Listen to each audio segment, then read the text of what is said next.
Aryna's always kind of the betting favorite especially in a indoor hard court. I feel like that just screams Aryna Sabalenka. But I mean, Coco did win it last year with a very similar field. Coco has a bad week where she semifinals, a bad week, quote unquote, when she semifinals in Masters 1000, and then a good week where and the very next week she wins one. So it's like she's pretty darn consistent. Indoor, it's hard to bet against Coco. I'll be honest. She's never lost a hard court final. Like, I mean, right. Okay. Like that to me is and it's hard to call her a dark horse by any stretch of the imagination.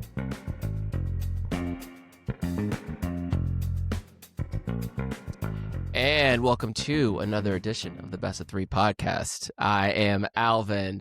That is Torrey. And today we're going to talk, we're going to look around the horn a little bit here, talk a little bit about this new Masters 1000 event in Saudi Arabia. That's happening. A little bit of the WTA Finals are now set.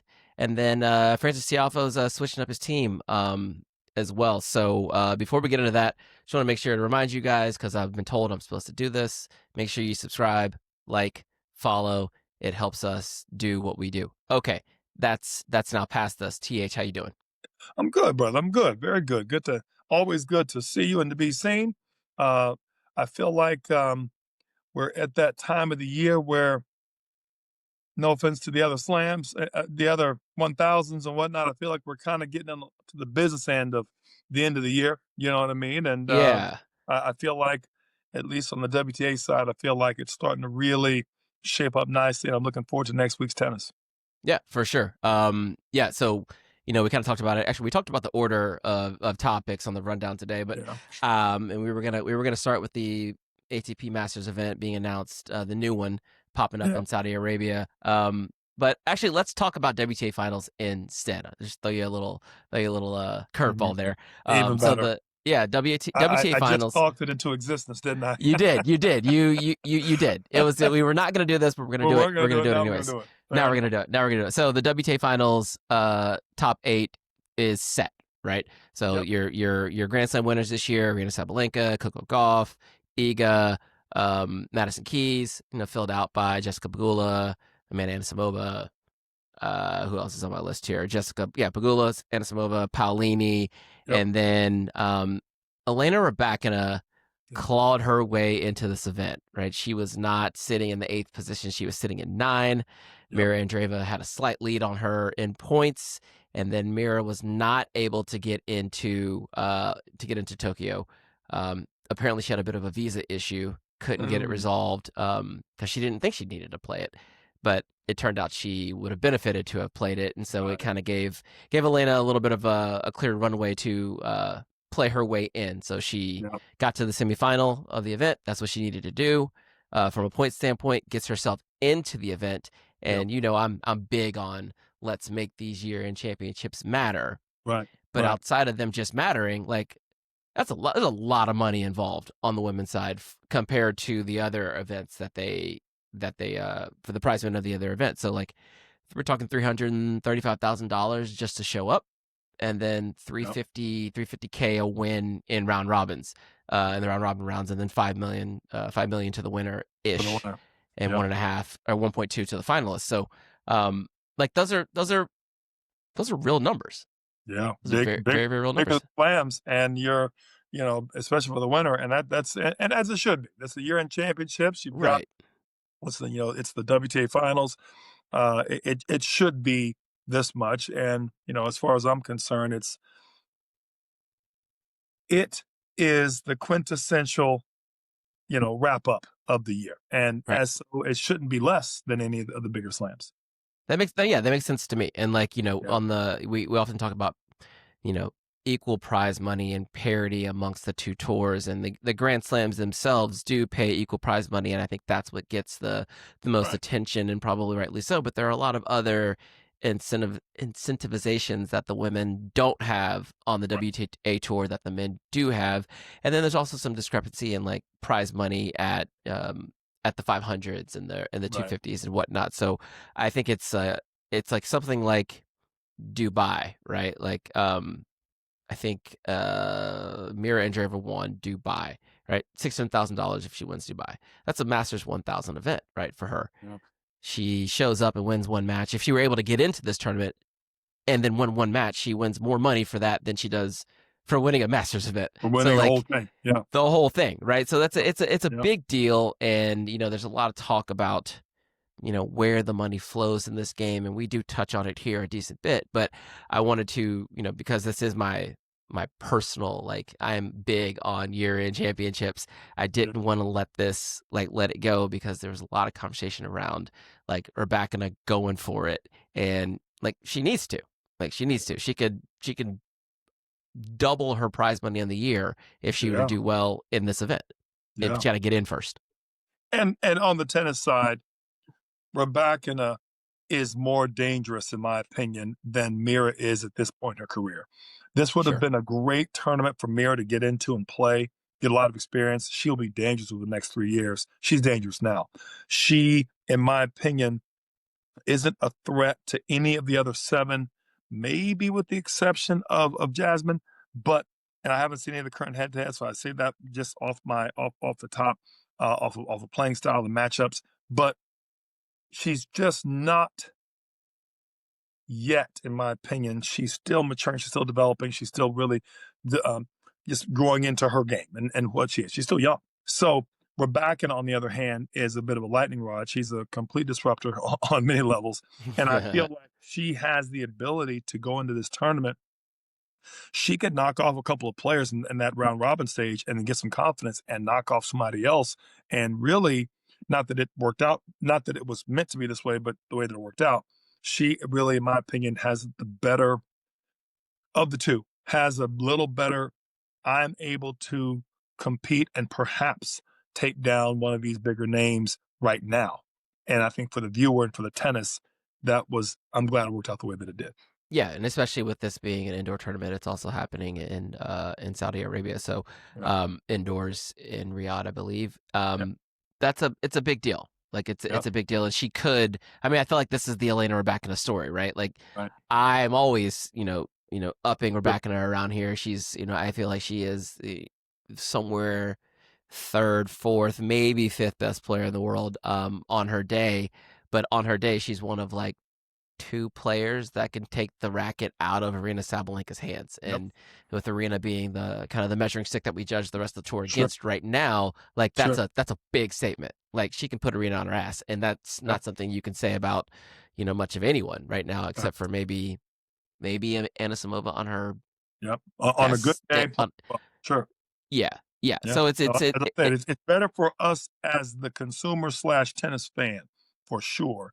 And I feel like the way that it worked out, again, Mira's got many more WTA finals to reach and to get to. You know what I mean? I could see her winning her first slam the next 2 years. I really do. I think she could continue to develop, and she's going to be a player for the next 5+ years, easy. But for right now, for this year's edition, I feel like Elena's she's a really, I like what she brings to the table. I like the tennis she can play.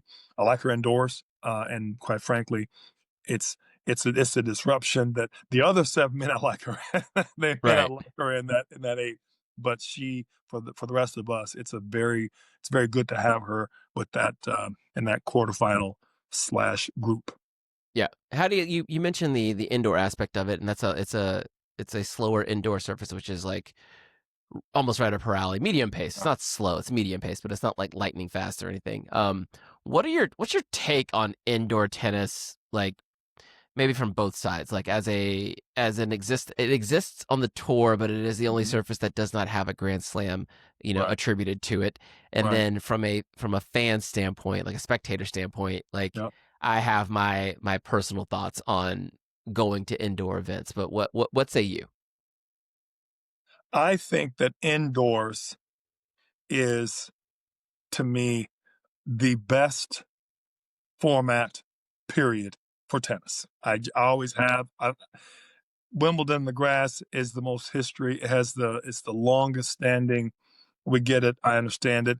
And it's unfortunate that it's only 3 to 4 weeks of the year. You know what I mean? The tour used to be 90% clay back in the day, right? And I feel like that has now kind of shrunk, and it's now only, it's only one slam, a good chunk of the year still, mind you. But, and obviously, Australia's changed services 2 or 3 times in the last 30, 40 years, depending Yep. on various things. So even their current version now it's kind of a hardcore, but not true. Even back to the rebound ace days, way back, they were using recycled materials, so the balls had a little bit of a more of a bounce way back in the day. I think indoors is the most consistent. It's the most pure. It's the most controlled. And the irony, right? The irony is there's an indoor element, right, to almost all the slams now, except for the French. Yeah, that's true. Yep. That has an indoor, right, which kind of controls the environment. It's just the surface that stays the same. And I think the wind not being there, the lights. Some of these stadiums are massive, Alvin. They might as well be outside. I mean, as far as lights on a thing, the ceiling's definitely not a thing. You know what I mean? No one's hitting the ball to the roof of ash. Right. Yeah. Seriously. So that's not a thing. It's not your typical pitched roof, indoor barn, at your local club up north. So I said to say, I think it's the best surface with all the controllables. I love that all these tournaments have now invested on that. I was at the Open several years when the rain wreaked havoc on the schedule, wreaked havoc on everything else. And so I think it's a great investment for their future. They finally bit the bullet on that. But as a fan and as a coach, small bit as a player, I feel like it's the best surface. It's guaranteed. You know what you're going to get, right? And for the pure striker, buddy, bring it. And I think so I'm kind of glad that the surface is on hard indoor at the end of the year, not only for weather reasons, but also for the controllables. Gotcha. It's almost like tennis in a test tube, right? Like everything is very dependable in an indoor court. There's never really issues with obviously wind, right? Your bounces are going to be pretty true, depending on the condition of the particular indoor court. Obviously from a teaching standpoint, right? You teach indoors, like, it's great. You just everything, even the sound that the ball makes indoors, I like. But from what is tennis? Like, tennis is a game of adaptation, right? So it's not just a surface thing. It is adapting to the wind, adapting to the sun. May it change on the side that you're on as you switch. So like that's what's a little. There's a certain sterileness. Is it sterileness or sterility? I'm not quite sure of the indoor that, like, it reminds me of the smell of opening a can of tennis balls. But like that is a brief smell. Like tennis is really gritty, beat up balls and sometimes clay on them. So and we have that, and to your point, that's why I like this tournament being what it is in that controlled environment. You have had your clay, you have had your grass, you have had your Australia, you have had your US Open. Now, if we're going to have a tournament this time of the year, and a lot of these tournaments are obviously above this part of the equator, you're gonna have to play it in this time of the year. Right. Temp are controlled, lighting's controlled, elements controlled. We're not bringing you here to hope that we get this tournament in. Not that it rains. I can't think it rains too much in Riyadh. But the fact of the matter is, I like that it's that controlled. It's going to be a newer court, you got to think, and probably going to be on the slower side. And I just feel like over that course of time, I think it's going to be a great test of these 8 players' ability to adjust to each other this time of the year. One thing that I would throw in there, and this is just, and I know they've thought about it, and I don't say this as a bad thing, and I'm certainly not knocking Madison. It's tough that the Grand Slam winner of Australia, it has now been 9 months, darn near a year, before that player played some of their best tennis. Now, you could make several arguments, but the two I'll make right now, that player could be back on the upswing, getting back ready, bouncing things out. They're healthy, they're healed, whatever the case may be. You could also say, where has she been for the last 9 months? And is that a relevant top 8 of right now for the tennis they're playing? What say you?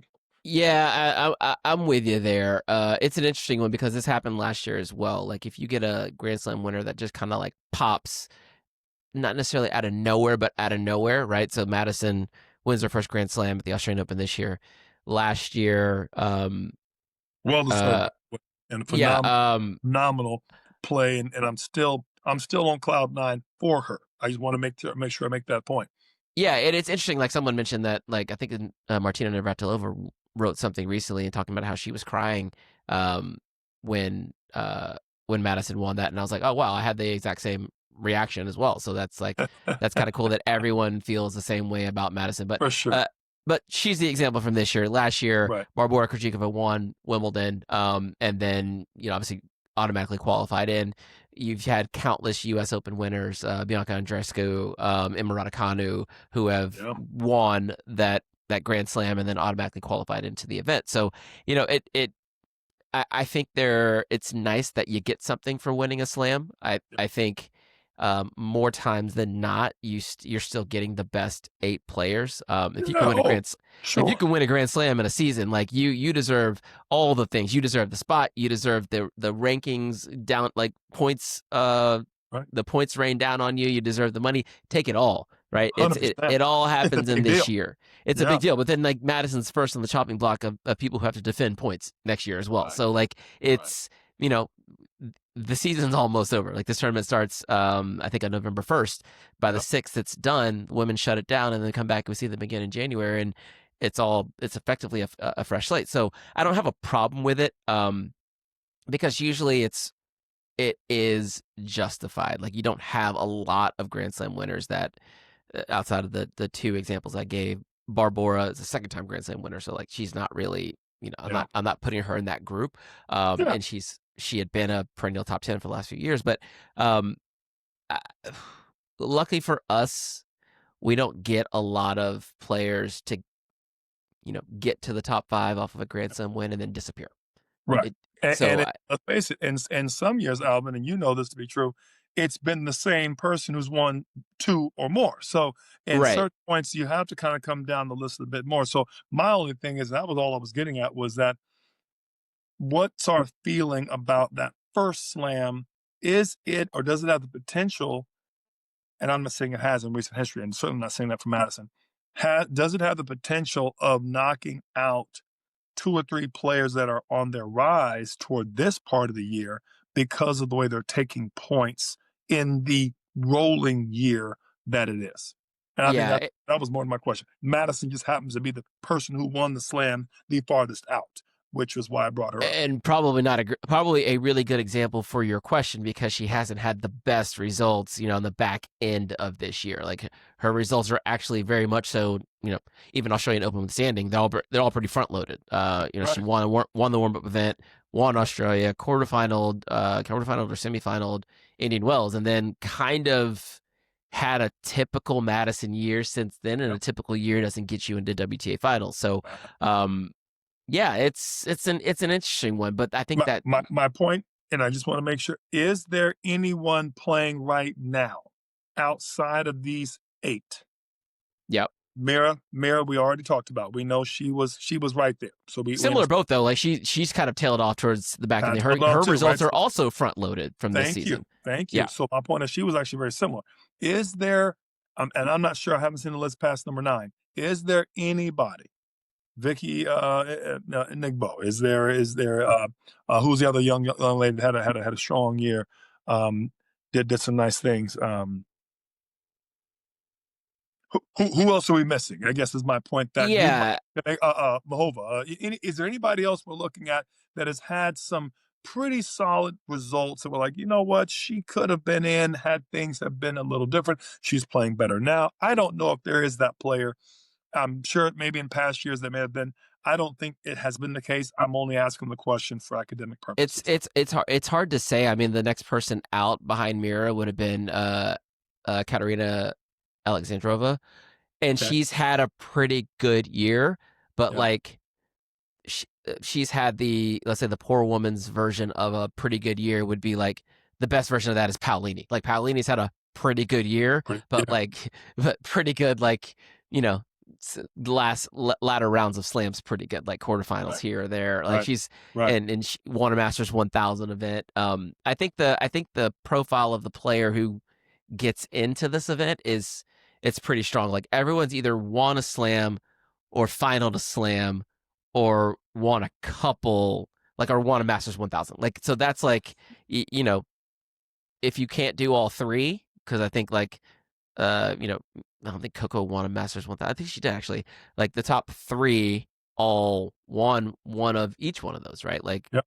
Aryna, Iga, Coco all won slams, all won Masters. I think they all won Masters events. I have to go back and check. But now you're getting that's the creme de la creme, right? But the rest of them, like Jessie finaled the U.S. Open. Did she final the U.S. Open? No, she semifinaled the U.S. Open this year. Yeah. But then had some really good results, like just kind of like across the board, especially on the back end of this year. And a lot then, of 500s and thousands a lot of five done well. Jasmine won Rome. Yep. Amanda, double final Grand Slams here. Did she win Doha, or did she win? She won the other one. Maybe she won. Maybe she Amanda won won. I think it was Doha. Yeah.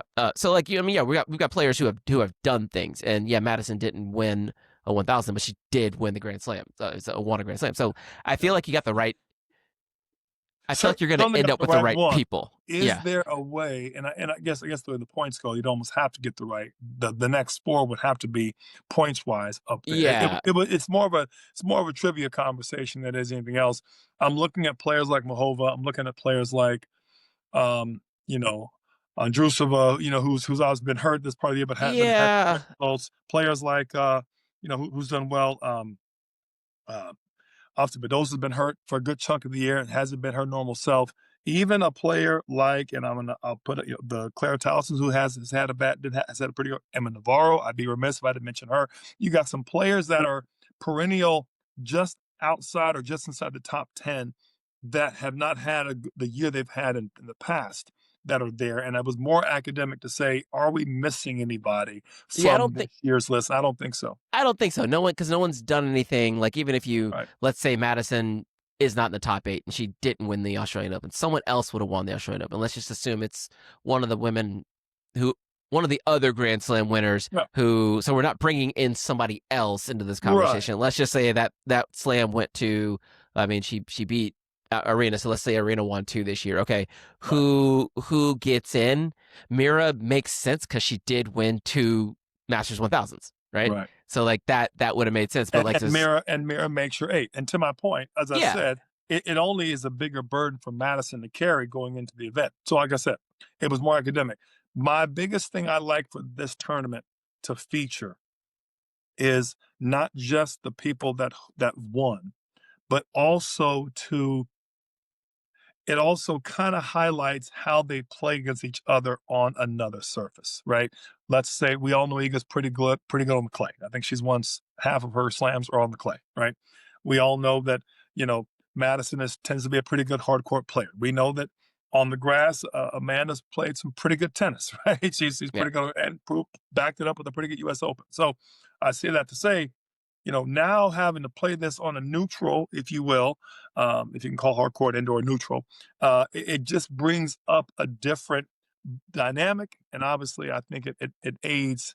At the very least, it's something that every one of them has played on at some point, and they've all and it's a consistent. The only thing different now is your play. I think that's all I was getting at. And I think they got the right 8. We'll miss Mira, but she'll be back. I'm sure of it very, very soon. Who do you like that might, besides Rybakina, that might be a lightning rod that people are sleeping on this time of the year with what their recent results have been? This is a tough one because I think a lot of it comes down to like motivation. Like I think Aryna's always kind of the betting favorite in especially in a indoor hard court. I feel like that just screams Aryna Sabalenka. Yep. But Coco did win it last year with a very similar field, right? And Coco has a bad week where she semifinals, a bad week, quote unquote, when she semifinals in Masters 1000, and then a good week where and the very next week she wins one. So it's like, like she's pretty darn consistent. Hard court indoor, it's hard to bet against Coco. I'll be honest. She's never lost a hard court final. Like, Right. Okay, It's that to me is and it's hard to call her a dark horse by any stretch of the imagination. But to me, she's one I'm looking at that could go the distance here, and pretty much it's not just the end of the year. I think she's still hungry. I think she's missing some. I think the U.S. Open, she still remembers, has that taste in her mouth of how the U.S. Open didn't go as planned. sure. And I feel like she's my favorite, if you will, going into it. I think Rybakina could do some damage to this thing. I think she's someone that could really turn the tables on her because she can play well. I wouldn't be shocked at all if we looked up, depending on the draw works out, if we looked up, a week and a half from today, whatever date it is, and we said, wow, the last four standing are Rybakina, Gauff, Sabalenka, and I'm just going to say, for lack of a better, if we looked at Sabalenka's, Coco, Rybakina, and Iga, I wouldn't be shocked at all if it was those four that made that last quote unquote cut. You know what I mean? I could see just as the years going on, and I kind of put, I put her in the same boat as I put Amanda. Amanda's playing well. It's which Amanda shows up. You'll be you'll be you hope she has a bad day, and that's just you're not fully in control. You know what I mean? It's Right. more about the ball she's bringing that day. I'm glad you mentioned Amanda because I am, we're looking at the year that she's had. Like, obviously, she wins a Masters 1000, great, and then finals Wimbledon, finals U.S. Open, gets herself some rest after the U.S. Open, and then wins China, right? Wins another 1000. So, like, okay, you've got a woman here who has final 2 Grand Slams, won 2 Masters 1000s in a year, and she's fairly rested. Yeah, Like that China and event finished up. Door. Right. And so like now it's like, okay, you got to start taking this seriously. This wasn't like just the Wimbledon thing felt a little, not necessarily flash in the panty, but like a little like, okay, whatever. But then comes back, US Open, gets her revenge win over Iga, right? And gets into the final and then follows it up with another Masters 1000 the very next event, right? So she, like, what I'm starting to see is here, if she's rested, like, she doesn't really need a lot to get going in the next event. She's better off with rest than reps. Right. Just healthy and mind clear. And, she's one of those players that she's pretty much hitting full speed on ball 4. By the time speed, roll one, low heavy, bang. Let's go. I guess we're getting started. Ain't much. And so that kind of it's kind of my point. Like, it's like, what can we, as we go into this event, like things that we're looking for, if we come out of this event and go, damn, Amanda smoked everybody.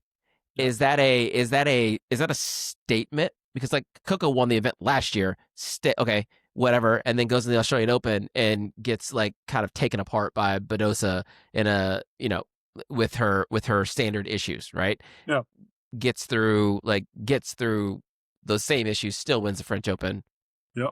Loses early at Wimbledon first round, maybe, I think it was, and then kind of gets a Badosa part 2 against Osaka in the U.S. Open. So like, what did that year in final championship mean? It didn't really mean much anything except for she made a lot of money in a week. But can we take anything from it if someone like Anisimova like puts the hammer down, or is this just like, let me get my money and get the hell out of here and call and rest up for 2026? Yeah. Man. Yeah. Yeah. Interesting question. I feel it's a short week. It's a short tournament. It's indoors. Again, we are talking about the control variables. I think it's going to come down to the better strikers. Unfortunately for me, that doesn't bode well for the Paolini. That doesn't bode well for the Swiatek's. And to be honest, JPEG's always a threat. I don't know with those bigger guns going late, going deep. She can do it 4 or 5 matches in a row. Right. Yeah. Can she knock off one on a bad day? 100%. If anything, take her as it's a better bet. If you're looking to make some money, is she going to go the distance with that kind of field? It's tough to say. I don't. She would have to need a lot of help. And what's the chances of 6 and 8 of them having a bad day, all at the same time in a row? It's possible, but not very likely. So right. That's where I'm at. I think Coco's playing some good ball right now. Amanda's playing some good ball right now. You never bet against Aryna, especially this time of the year. And she did just win the U.S. Open. So to me, yeah, you're looking at that level of a tournament. To me, as I say, I could see Rybakina. I could literally see Rybakina being again, which Elena shows up, but I could see the top 4 being what they are, going the distance in this because they're all there. And again, it's to me, it's depending on how the draw works out and who plays who. Rybakina, if it somehow came down with Rybakina playing up against either Aryna or Iga, either one of those matches, I could see that being a distinct possibility for Rybakina to kind of disrupt somebody's, and take somebody's candy in that match. So yeah, and you'll have very little to add to the test tube environment of indoor tennis. Right. We're also in an area of the world where none of these players are from, so there's not going to have any there's fan involved. Yeah, there's no home court advantage. Sure. So yeah, it's interesting. Let's actually let's stick there. Speaking of being in the UAE, Saudi Arabia, Riyadh specifically, it was announced a couple days ago that Saudi Arabia is being awarded an ATP Masters 1000 event no sooner than 2028. So let's assume it's 2028. The event's going to be a 56-man draw, 1-week event. What are the other details? It's likely going to be in February. Where exactly in February, I think, is interesting where they end up putting it. And the other kicker is that it is not a mandatory Masters 1000, so there will now be 10 of them. But you can imagine there'll be a lot of prize money. I mean, the prize money is held consistent by the tour, but the appearance fee, the appearance money baby, might be bigger than the actual. Baby, you know what I'm saying? And that might have been their kicker. No, we're good. Great. By the way, no. $1 million prize, $1 million appearance fee for those and if you win, we'll triple it. Just saying. Right. And you're dealing with that level of the world that has that deep of pockets. So if I'm a player, if I'm a player in the top 10, I'm making it a point to put that in my calendar. Just saying. Yeah, and that's kind of the the interesting, the ironic part about it is that the players have been pushing for more time off, fewer mandatory events, and it's okay, you've got an extra 1000, which is another earning opportunity for the top players, right? That's you're making your money on the 1000s and the Grand Slams. But then now we're jamming another event into the calendar. So what happens in that space, right? Our tournament's going to get pulled back. Are events going to get is this the time that we actually put a Masters 1000 on top of other events, which is typically not done, right? If a Masters 1000 is happening, no other tournaments are being played. So if you're not in, they get Grand Slam treatment. Right, exactly. You don't have an opportunity to make money that week if you're outside of the top 60, right? You're not playing that week. So and it monopolizes the field, as it should, Alvin. Let's be honest. It monopolizes the field in the way that everything that happens in your sport is here. And that's how it should be. I think that's a great thing. I don't mind that time of the year. I actually think it's pretty good. They have 2 other tournaments in that around that same time frame after Australia anyway. I think there's 2 other 500s around that same time frame. Yeah, so you've got it makes sense geographically, and it makes sense in the time of the year. I just hope that we find a way to, and I mentioned this in a previous podcast, that when we bump up Australia's Open, a week or 2 ahead, give enough time for the players to have that mini break right after. I'm not talking about the top 20, the top 24, even the top 32. We're talking about, because they would have gone some level of distance and played theoretically through the first week, which is, let's face it, a tournament in itself, right? The first week of a slam is a tournament in itself. You're still playing, while you're not playing as many matches, it's the same wear and tear you're playing, and whether you're playing doubles as well, playing other things, you've played probably 5 days, played actual matches 5 of those 7 days. Let's be honest. Even though it takes 3 days to get through the first round of the singles, I say it to say, if there's a way for them to have the top to be off a quote unquote week. And then you continue with some of your 500s and 1000s. To me, that makes a lot of sense. I like that it's a 56. You're going to have a buy or two. You're going to have a few other rounds in there, get that seed, a chance to get a few more days. I think that's great, especially for your top 4, even your top 8.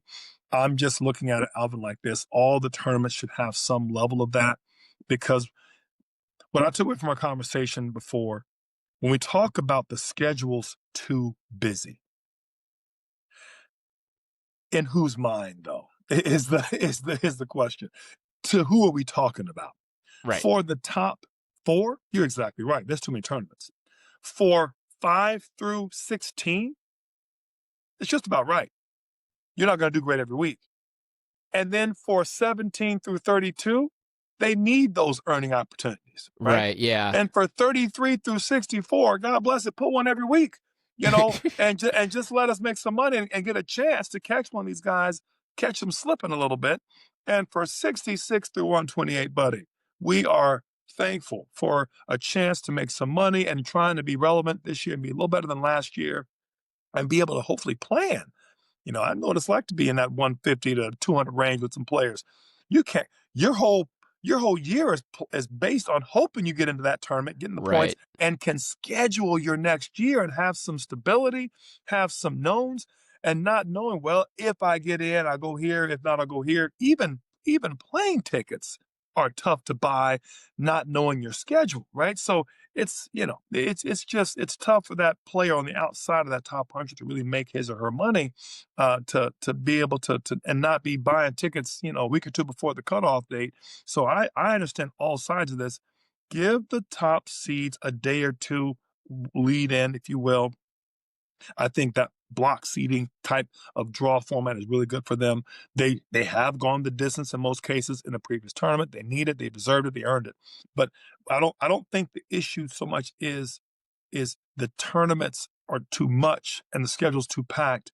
It's that the draw and the format being equal, being full, hurts the top player who plays all the time. And now that player has to pull out. Yeah. And that's why I went earlier with our thought about give them a max. Give them a max. And I still stand by that option. Not that it limits their earning potential, but that you're limiting their number of matches so that they can be around for more of the other matches and not have to pull out of the slam, which is really when you want them there, right? And I think that was my thing. Well, it's their choice. I hear you. But you can't say, well, the player chose to play, and then you pack in 9 more 1000s in the calendar year and say, yeah, but the player chose to play. Well, shoot, yeah, he chose to play because you made him play. You put 12 more events in the year, Right. And then you gave him an incentive with the bonus pool at the end of the year. Of course he's going to play. Don't blame that on the pro. Blame it on the system, right? Well, they say don't hate the player, hit the game. Don't hate the player to hit the game. Yeah. The game is making you play all these extras. So to me, but you're depending on who you're talking to, stratify it out. Top need a break. Give them the similar schedule with the softer lead in or roll into the schedule. Next to top, they get to play similar. They're going to play a little more. And that's really your up and comers you're talking about, who you're referring to, your Sheltons, your Fritzes, and so on. Fritz may be a little different right now because he's maybe 4 or whatever. But your next 9 through 16, those players are typically only playing a week or so anyway at the slams. Let those guys keep rolling. Let them keep getting their chances. And that's the next gen, so to speak, the real next gen.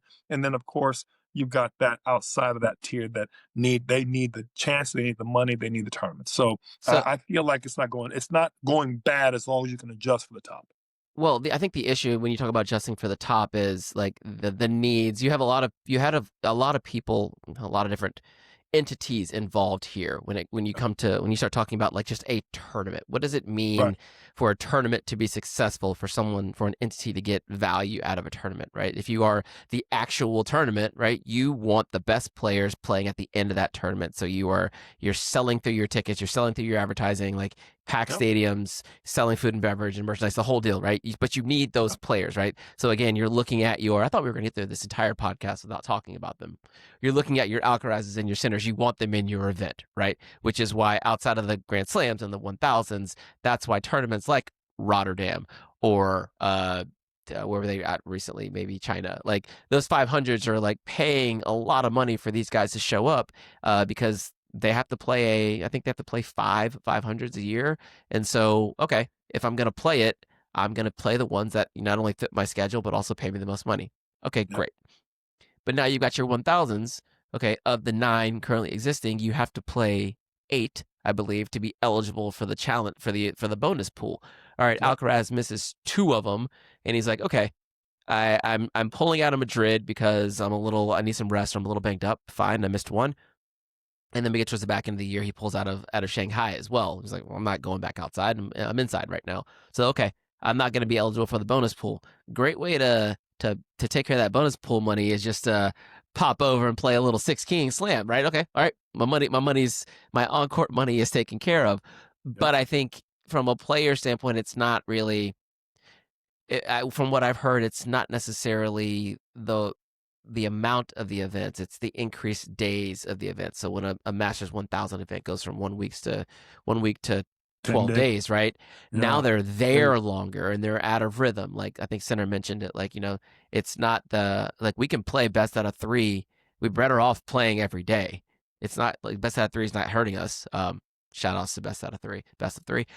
It's not hurting us. It's the day on, day off within that event that kind of throws us off. So they'd much rather just like finishes on this or finishes all on this Tuesday. Nonsense. Yeah, they'd rather like, hey, let's just start on Monday, finish on Sunday. Let's just call the event, and that's a lot easier to manage from a player standpoint, right? So my question then becomes when I'm looking at the schedule and I'm like, okay, well, what's after the Australian Open, which is like the last 2 weeks of January, we got a week off, and then it's 2 500s, right? Dallas and Rotterdam. Okay. That's like second week of February. Okay, if it's not that week, it's the following week. Okay, we've got 2 more 500s, Doha and Rio de Janeiro, right? So it kind of depends on like what part of the world are you in.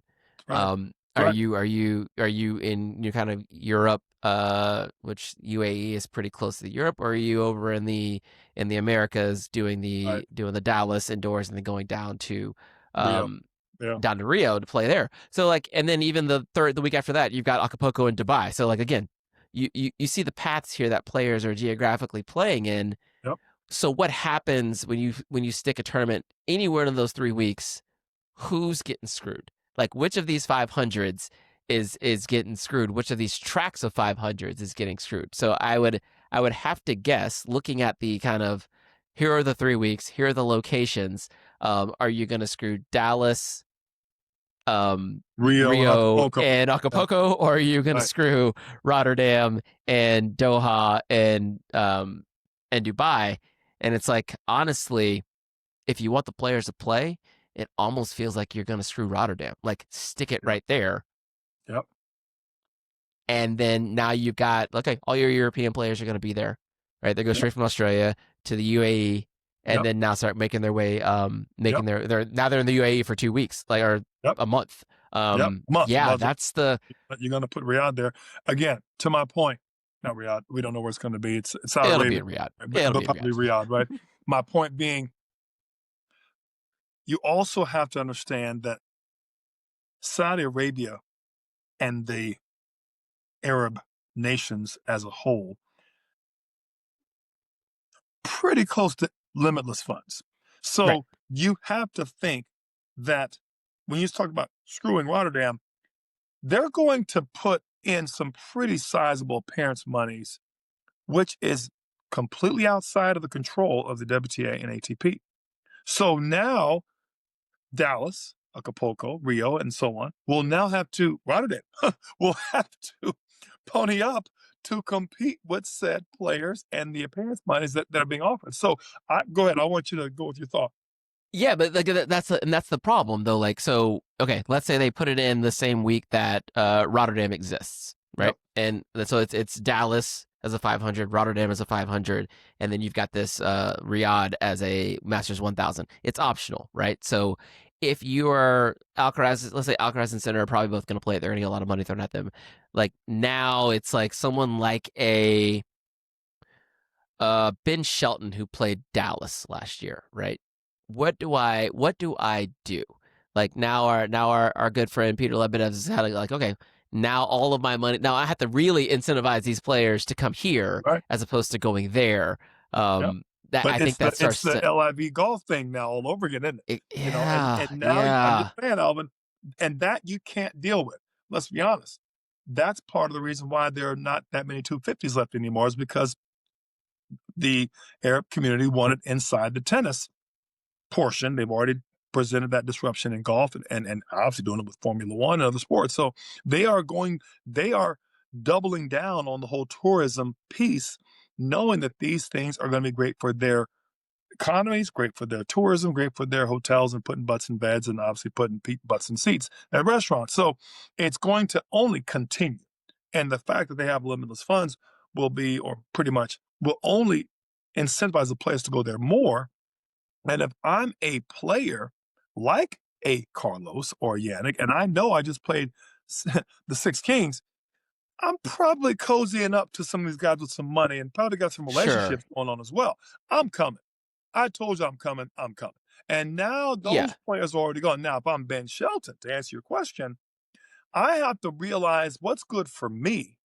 And is the Riyadh golden handshake worth it for my tennis to play up against these guys, get that level of tournament, and let it be like a true 1,000?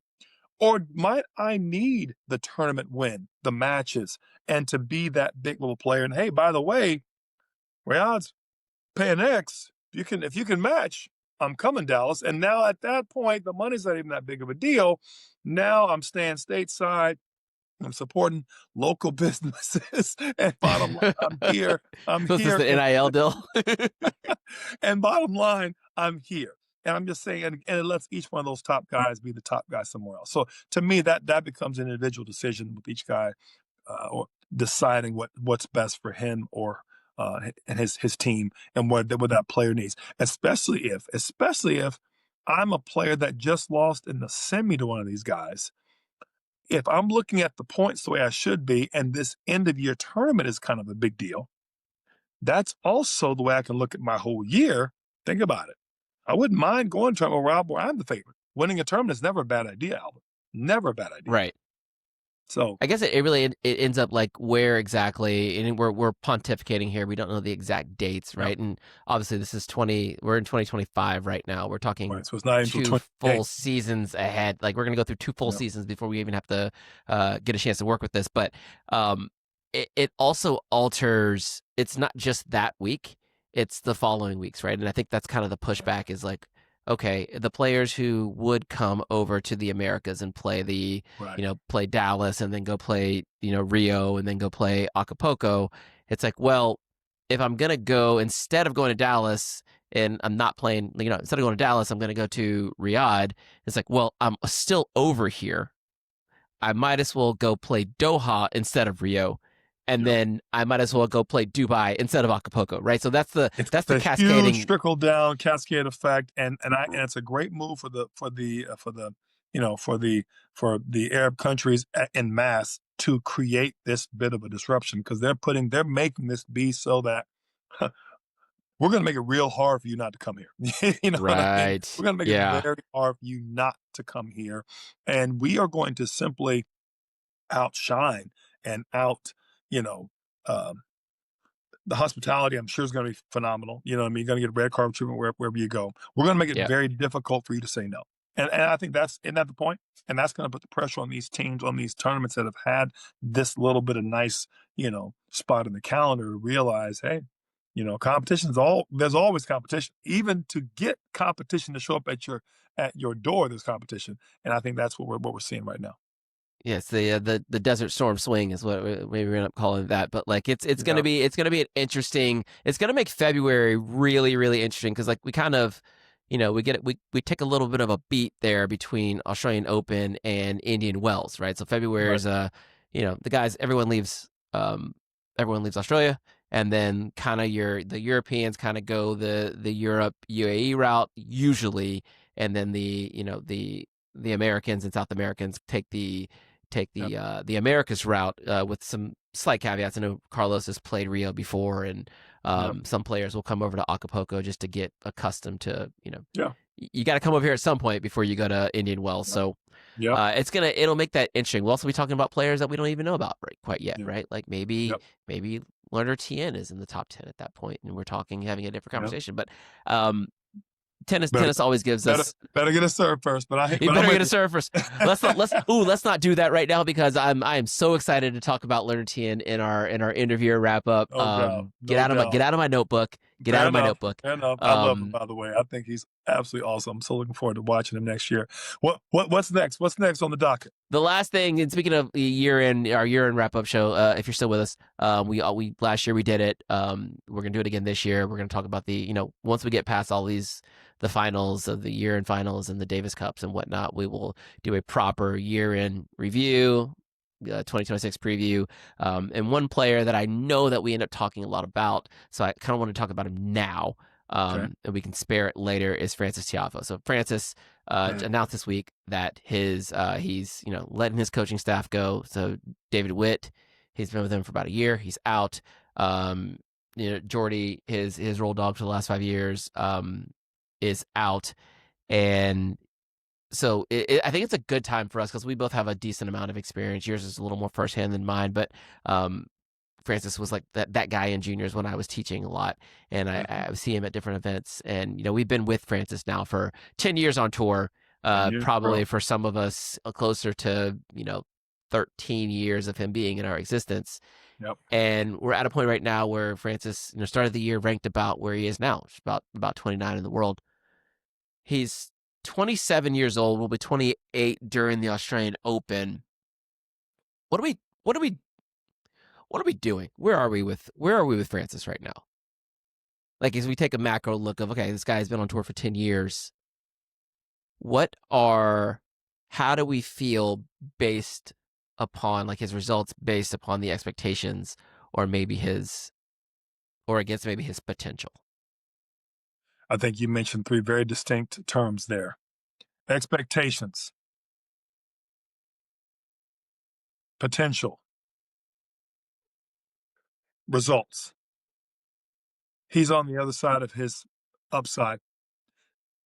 He had a great semifinal run. Was it 2 years ago at the Open? Maybe 3 now? He's made the semifinals of the Open twice, actually, 2022 and 2024. Wow.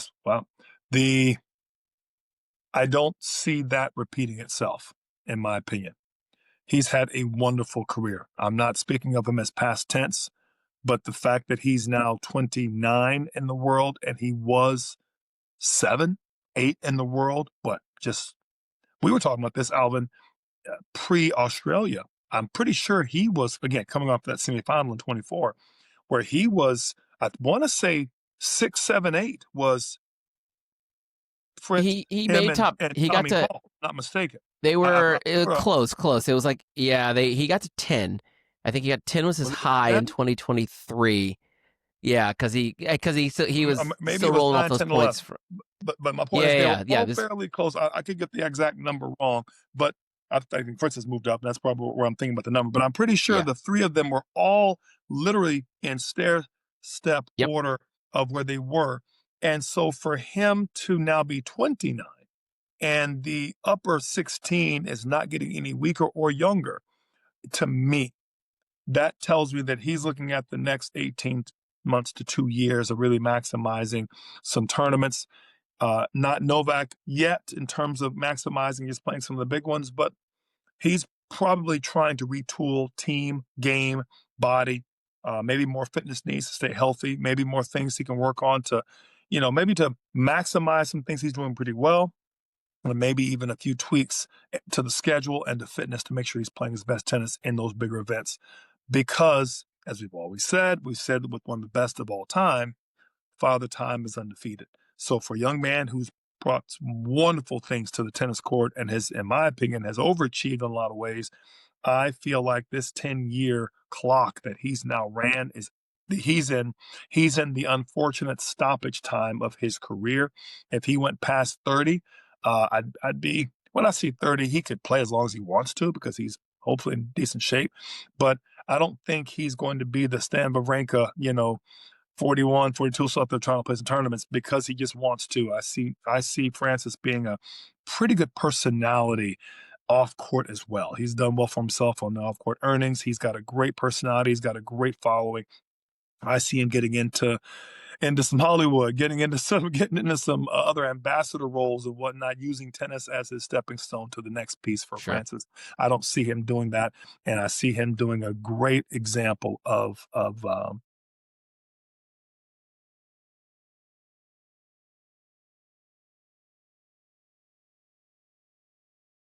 next 18 months to 2 years, in my opinion. So, so that to say, his changes are going to be very, very significant to impact immediately in the next 6 to 12 months. So can I get back there? What do I need to do to get back there? Because if it's not that, then what am I doing? I don't think he wants to hear, I'm done. And he wants to hear, what can I do to get back to top 10? And let me give my best at that, because otherwise I'm done anyway. And at that point, I think that that's his mindset right now, at least from where I sit. Yeah, and I think it's good to look at this from a standpoint of what does it mean when someone changes coaches, right? So we're in the time of year where this is going to happen a lot. In the next few weeks, we're gonna see a lot of people as the season starts to wind down. Briefly, we'll start to this is as they call it in F1, it's silly season, right, where people are changing seats, and we have the same thing here in tennis. This will happen. David Witt, over the last few years, like he was with Jessica Pegula up until the beginning of 2024, they went different ways, and then he grabs Frances's bag, and now they're going different ways, and this happens. But I think to your very last point, he is trying, right? If he's obviously saying what I did this year is not good enough for me, I expect more out of myself, I intend to do better, and I'll start with finding someone that can help me do better. And for whatever reason, I don't know the details of why it didn't work out with them, but and it doesn't need to be a reason. Could want a fresh voice. Coco did it before the U.S. Open, try to get more of a technical hand on that serve and do some things. Roger did it with Ljubicic after he had won several slams. He wanted to figure out his one goal: can I beat Rafa? What do I need? And you're a one-hander. Help me get past this place where I'm at. And I think Ivan was a great choice for him, and with him for 7 years, I think is how long Ivan was with him. So this is great. I'm speaking to Frances in the macro level of where he's been and what he's been for tennis. And the reason you change is not only you're trying to get back to top 10 and maybe even have a personal best this year while you still can. And my only point is that, and for a player that's been top 10 in the world, that means getting a little bit past semis at another event, at another event, or past that semi at event that I've already shown success at. And so and I got to do it sooner than later, or 29 is going to metastasize to 49 or 69 at some point, because I'm going to only run to these guys sooner. So at that point, I got to stay relevant, or I'm done anyway. Right. Okay. So that's kind of my big point here, like the kind of thing that I want to draw attention to. Like when we think about Frances, we think about that semifinal run, probably not the one that he's done it twice at the US Open, but the one that we kind of forget is the one where he loses to Taylor in 5 sets in the semifinals, right? That was 2024. The one that we think about is where he loses to Carlos after beating Nadal, right? But even take those two, and we start thinking about those are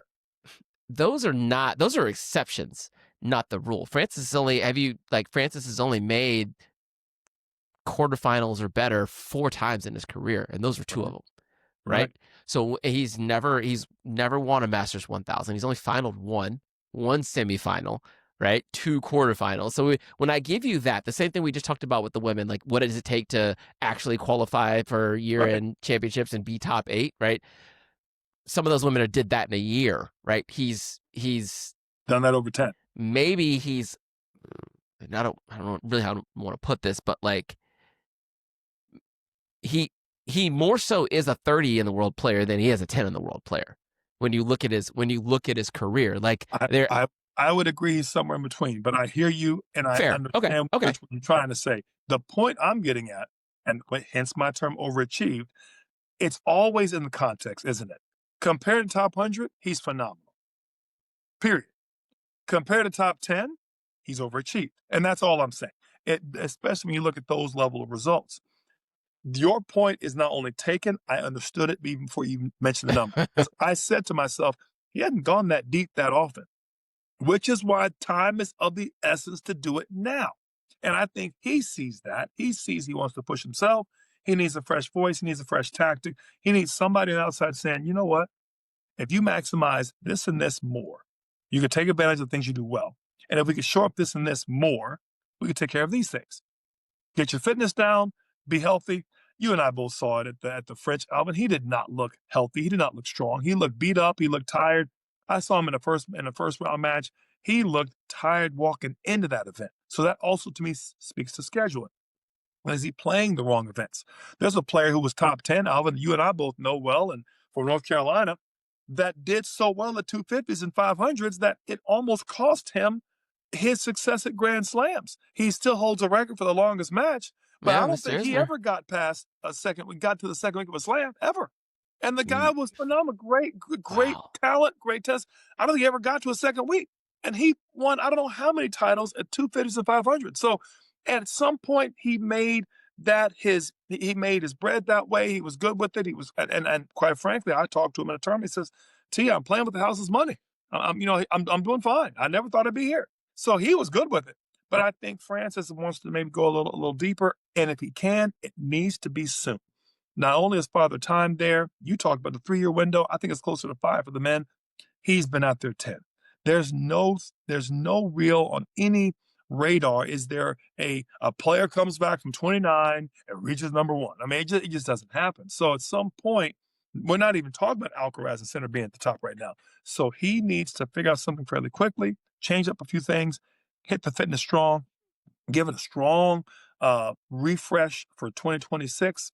And then he's got a chance, especially for the first couple of slams, and then kind of see how it mets out. And if that change does or does not work, he'll know how to handle the back end of the 18 months to 2 years. And I think that's what I'm trying to say, macro level. He's only got 18 months, 2 years to do it, in my opinion. Sure.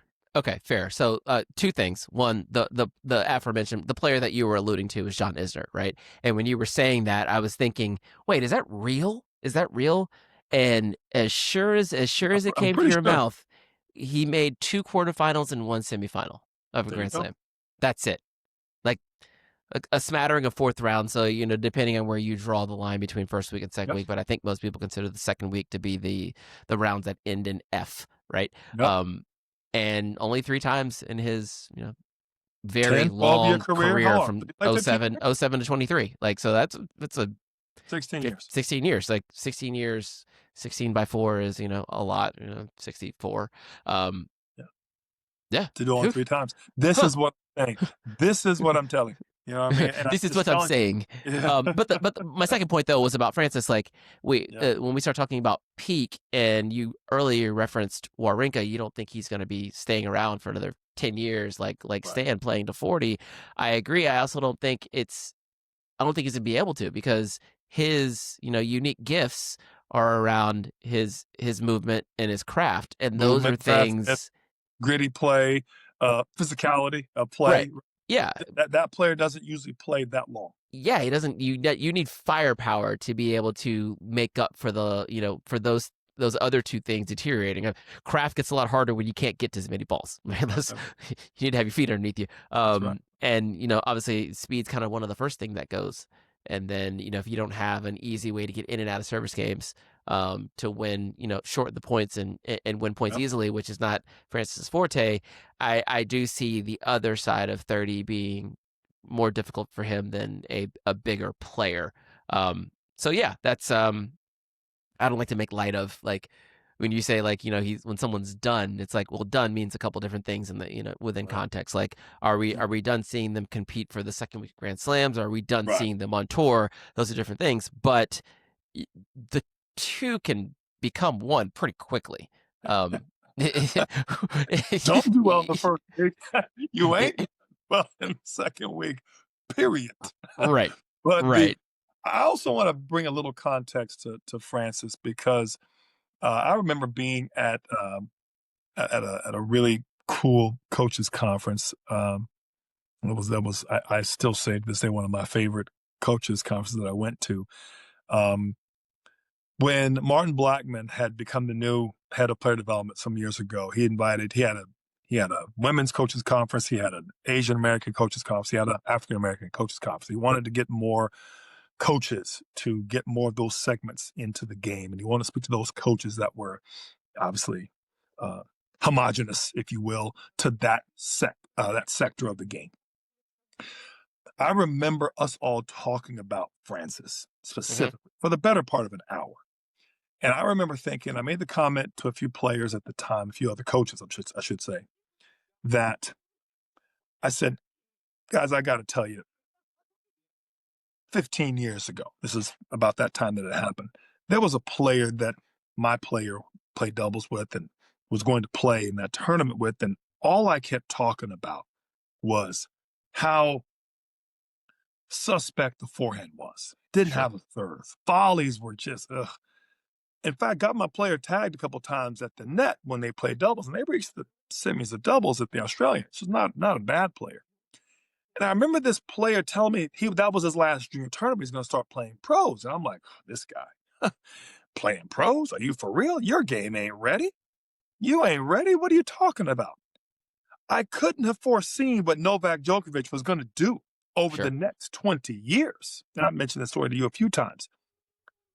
Everything that the coaches in that conference were talking about, his technique, the forehand, the serve's not that big. And they weren't wrong. But they failed to measure the size of the fight in the dog, right? Everybody was measuring the size of the dog in the fight. And I told them that. I said, guys, if I've learned one thing, I've learned how much better can he get despite the misgivings. That's what I learned from Novak Djokovic. Yes, I wasn't wrong. I was looking at the wrong things.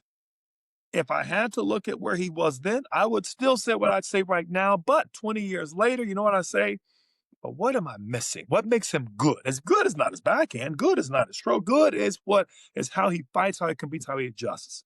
And that's what I would have been missing out of that, if you will, analysis or that, his SWOT, so to speak. Yeah. We now have the benefit of knowing Novak Djokovic, 24 slams later, is one of the best of all time.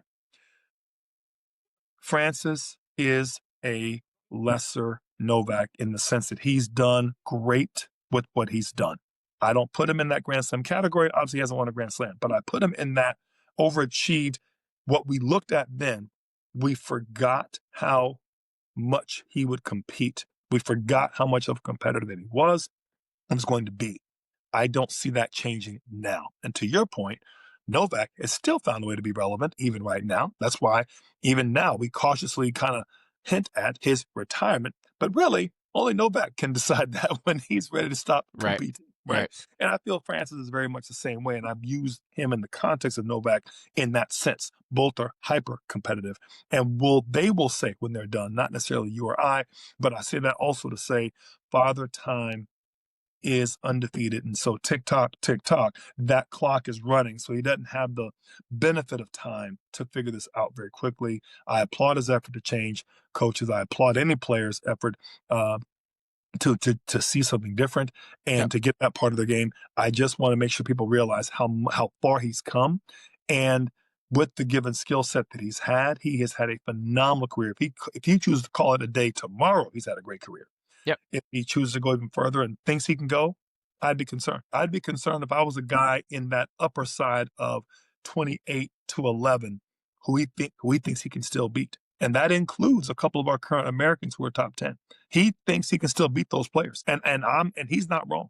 I've always, I think when you originally said that about that you gave the Novak example before, and I took it to heart, and I think about at that point I started to think differently about Ben Shelton. Not what does he have now, but what can he still gain? And I think that's something that's very important to keep in mind, because especially when we're talking about younger players, right? Between the ages of 18 and 23, it's like they're still 5 years away from their peak. Right. They're not finished products. Assume they can get 1 to 2% better every single year, and they've already done this, they've already done X with what they have. Imagine if they get a little bit better at the deficiencies, where could they go? So I think that's really, really valuable. I think it's extremely valuable.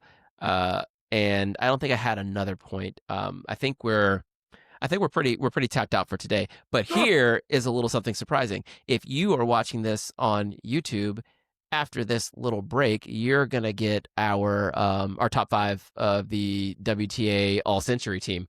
Oh, and if you're listening to this on Apple Podcasts or Spotify or some other audio only platform, you're not. So I'm going to suggest that you come over to YouTube and watch it there. And while I'm at it, please like, subscribe, follow, all that stuff. So for you audio-based folks, best of 3, we're out. For the rest of you, catch you on the other side. Haha, we're back. It's top 5 time. It is top 5 time. And maybe the numbers are a little bit off, but I don't care because this is where we are. But a quick catch up. We've been going through the top 25 players of the last 25 years on the women's side. Check the playlist, look at the other videos and podcasts. I'm not going to go over right now, but this is our last episode. This is the top 5 episode.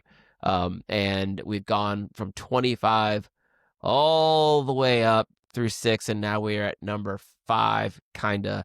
I will keep the people waiting no longer, because I think when we last wrapped up, we were about to talk about Maria Sharapova a little bit, because I told you I had Maria at 6, and you scoffed and said that was a little too low, and then I also admitted that I also had Iga just right above Maria at 5, and we just talked about Iga in the last episode. So if you want to hear our thoughts on Iga, go back and check out I don't know what that would have been, like 10 through 6 episode.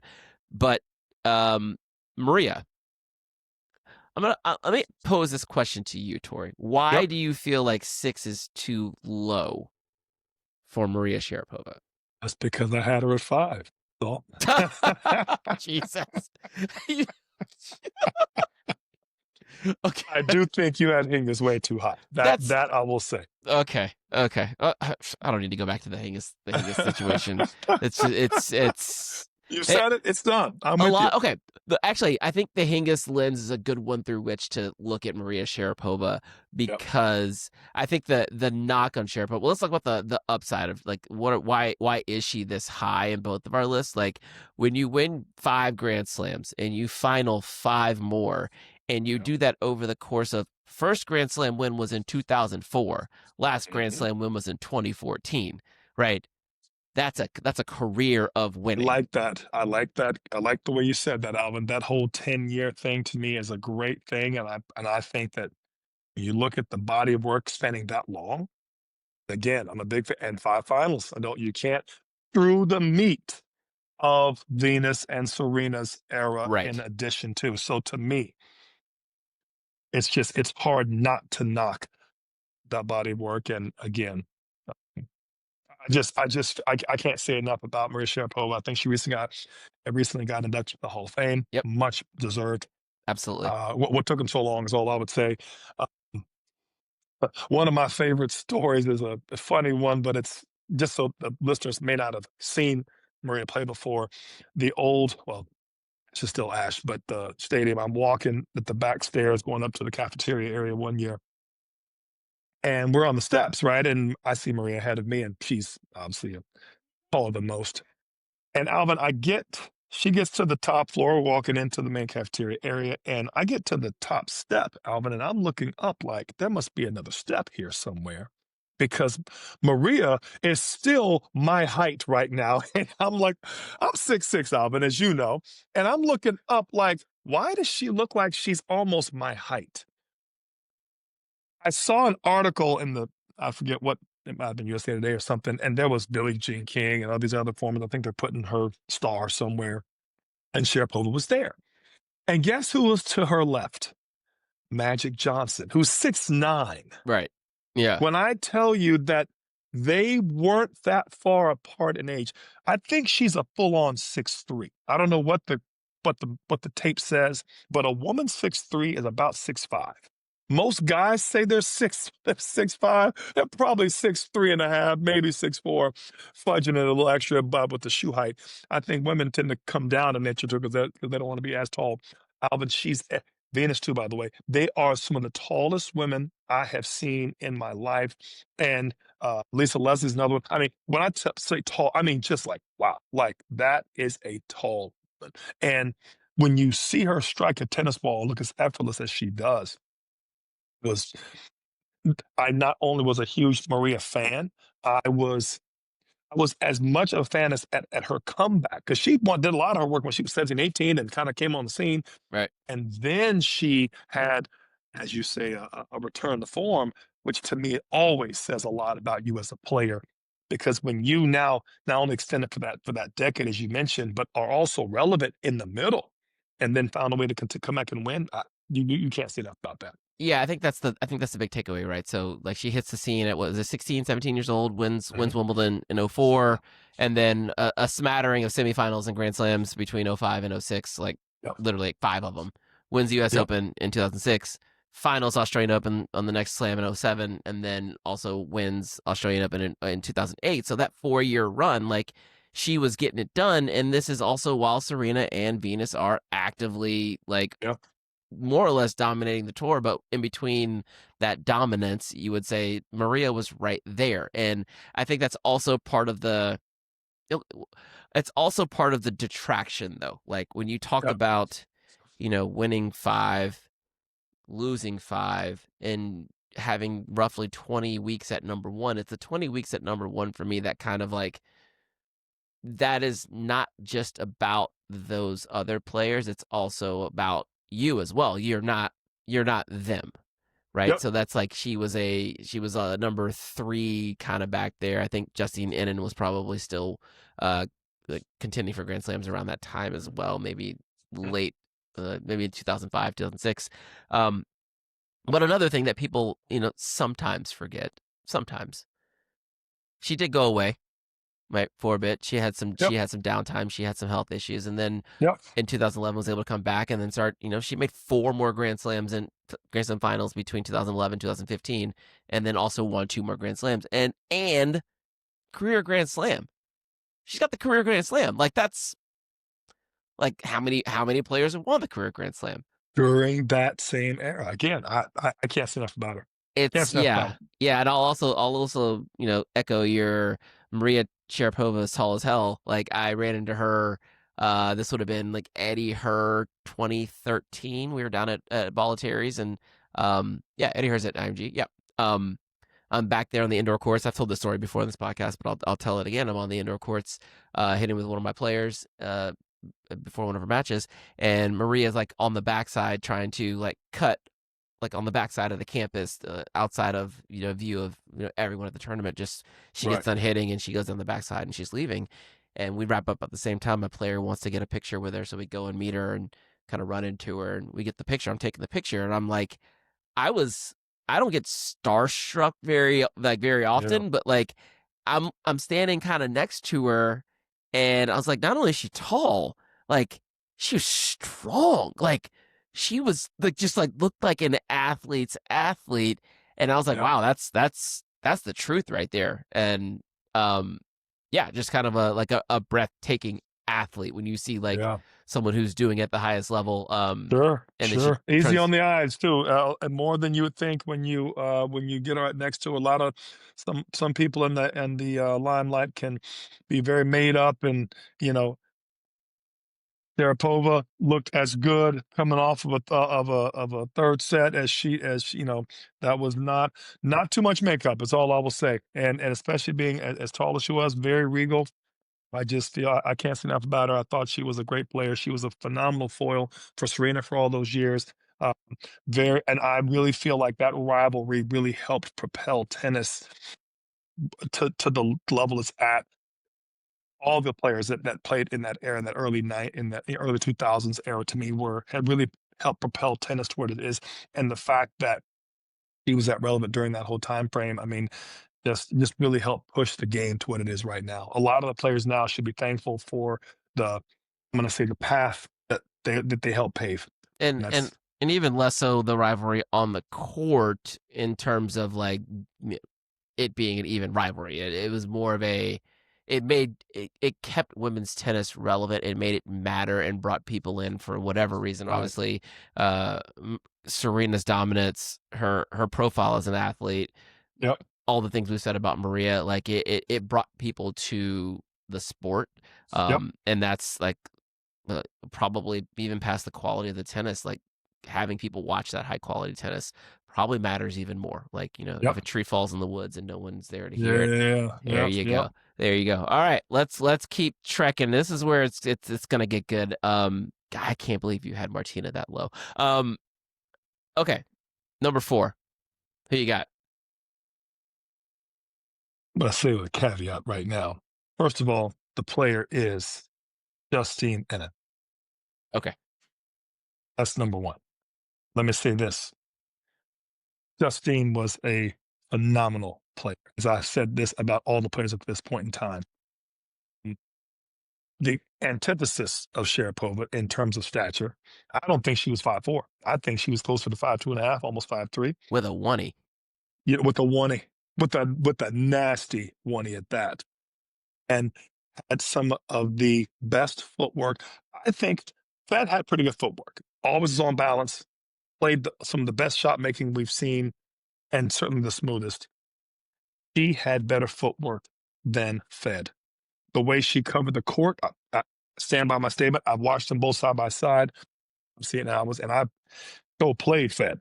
So I saw that one up close and personal and watched him built a large part of my teaching off of decision-making reads, ball striking, footwork, effortless, biomechanical striking into the court. You heard it right here. Justine Henin. Better footwork, coverage, reads, and I felt like she had to. And because of her strike zone being that much smaller, I felt like she maximized her serve at such a small stature. And she did it on clay, Alvin, with some of her best work. So it's not like she was just taking the balls early on the hard court and could time it really well. He was doing a lot of this on the clay. There's my mic drop for Justine. And again, 7 slams to me is nobody's slouch at any point in time. Let me look back to my stats. Was she? And I want to say she had and 4 other finals And 117 weeks at number 1. And no shocker here. I also had Justine at number 4. So we're aligned there. But I think it's good to look at between the years of 2005, 2007.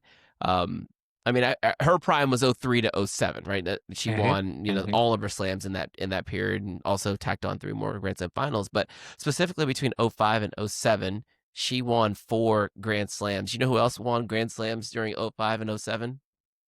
Maria Sharapova, Venus Williams, Serena Williams, and Serena Williams. Okay, so like that's like is like could you? I'm getting goosebumps. Like, could you ask for a better era of tennis in that time? Like that could be the golden era of modern women's tennis. Is when those 4 women were battling for the top spot, like literally battling. That was, and also Kim Clijsters was also in that mix as well. I think Kimmy won her U.S. Open like in 05 or something like that, maybe somewhere in there. I don't really remember, maybe it was it 05. But I know I do know that Justine was her biggest rival. Like she had a singular rival or Kim's most singular rival was Justine. So you also have to put Kim in that space too. So I think what we're starting to see is, like, even bringing it to present day, you're kind of getting a similar vibe of, like, this is what parity at the top looks like. And then Serena kind of dominated after that. But like in that space, like 2004 to 2007, like it was on and popping. Like anyone could get their head cut off at a Grand Slam. Such good tennis. And yeah, I mean, Justine Henin, one of the coolest customers you would ever see on a tennis court. Yeah, footwork that was aspirational at worst. Yeah, I think she deserves all the praise that she's getting heaped on her right now. Go back and check the tapes. Like Please. That, she literally the size of Jasmine Paolini, but just mowing women down. Yep. But with very different game. You know what I mean? With very different games. She played like she was 6'2". You know what I mean? In the package she was. So yeah, again, watching her play, I I mean, if I had I'd take it off, put it on, take it off again. You know what I mean? Exactly. Just to pay homage. And so now here we are. We've entered the top 3. And really, it's a conversation around the top. It's around 2 and 3. I think we know Yep. where we're going with number 1 here. Yep. I've already spilled the beans with Martina Hingis for myself at number 2. Now I'm curious as I'm looking at your list and all the names you've covered so far and the ones that I've covered, and I don't understand how there are 3 names left unless you pulled someone from the 70s again. Maybe someone you play with in juniors. I'm not quite sure. What do you? Who do you want to keep going here? Or are we gonna throw barbs and who do you have at number 3? Venus Williams. Venus Williams. I also have Venus Williams at number 3. Okay. 7 slams, 9 finals, and still was relevant enough to play in this year's. I think because her and Justine were tied there, but the number of finals and obviously just her overall body of work, and I was just a huge fan. Also about 6'2", 6'3", I might add. That darn Venus Williams is tall. Just can't say enough about her.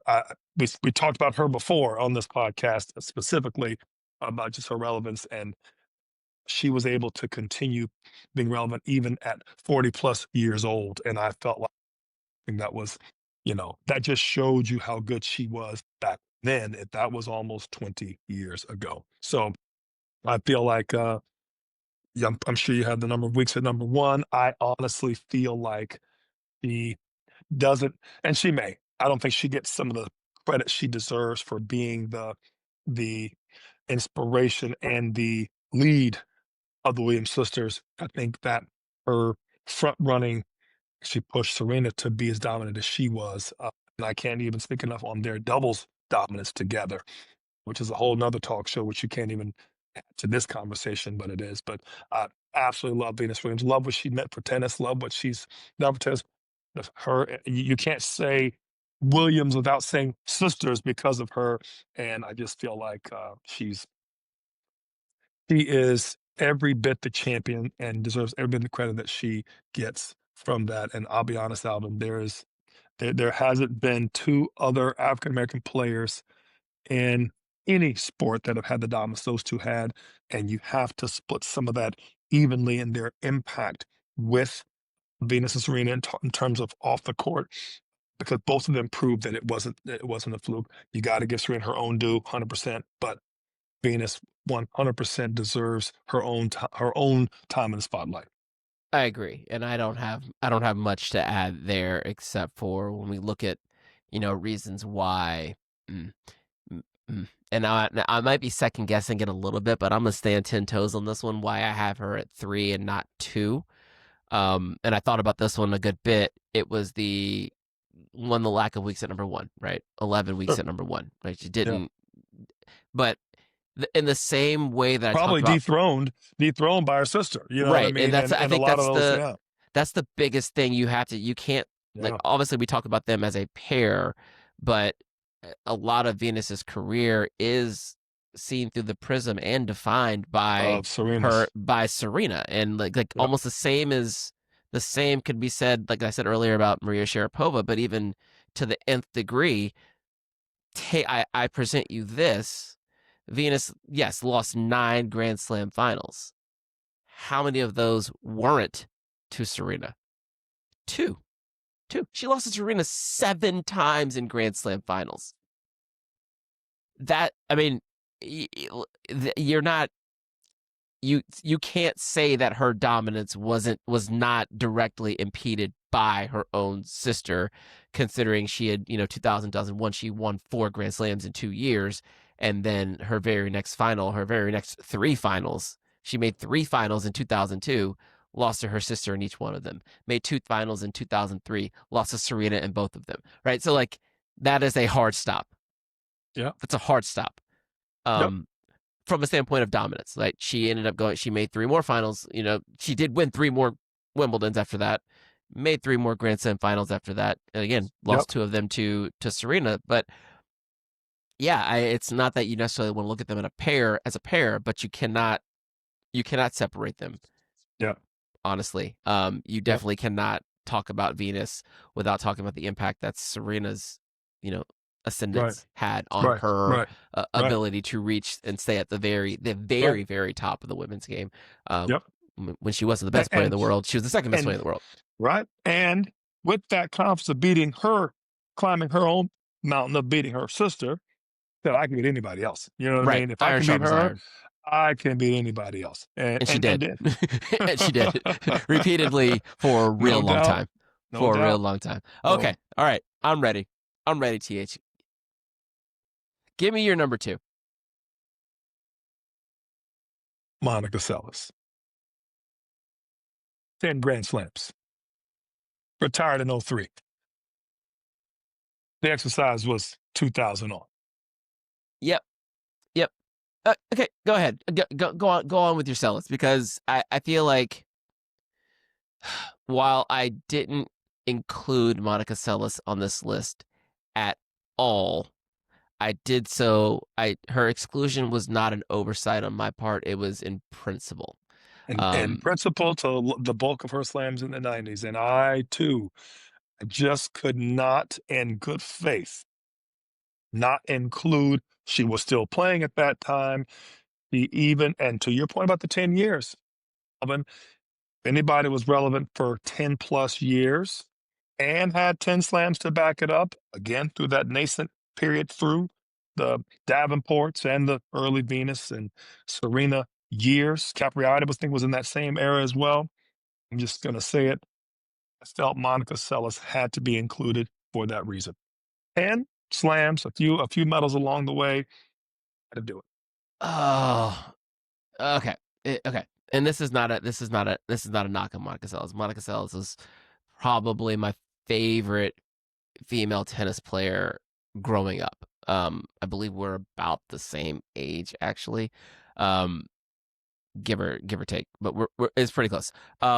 No, she's a little older than me, but when she was winning Grand Slams in the 90s, like that was me coming of like starting to watch tennis. So the 2-handed backhands on both sides, the aggressive grunting, even looking at it as a more refined tennis player, her ability to manipulate the court at a not large stature, but her footwork was impeccable.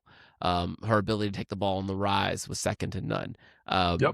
Nobody put Steffi Graf on her ass like Monica Seles, right? My only pushback, she won her first Grand Slam, and she is the number 2 player of the 90s, like full stop. Like she won first Grand Slam in 1990, last Grand Slam in 1996, the 10 Grand Slams in the 90s. But I don't know why I'm butting here. I should throw it out. But I'm not going to. Because I love retired in 2003. Technically retired in 2008. That's another talk show. I didn't give her those 5 years because she certainly wasn't playing in those years. I just want to put that caveat out there. And I don't give you any shade on you putting Hingis up that high. At least we both had Hingis on the list. Like we both included her in the exercise. How would we not? But just saying. If we're going to include the 2000s, how can you not include a 10-time Grand Slam champ?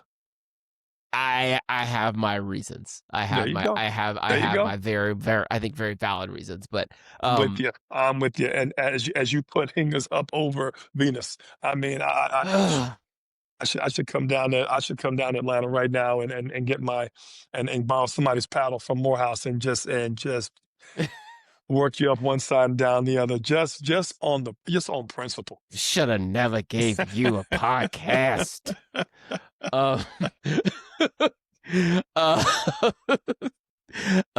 Okay, fine. Your couch. Yep. Go, Mike Torrey. Okay, fine. Okay, so Monica Seles is in, and Monica Seles is great. I know we're not debating her. I know you're just debating the time frame, and I knew when you said 7. I'm not even prepared. I'm not even prepared.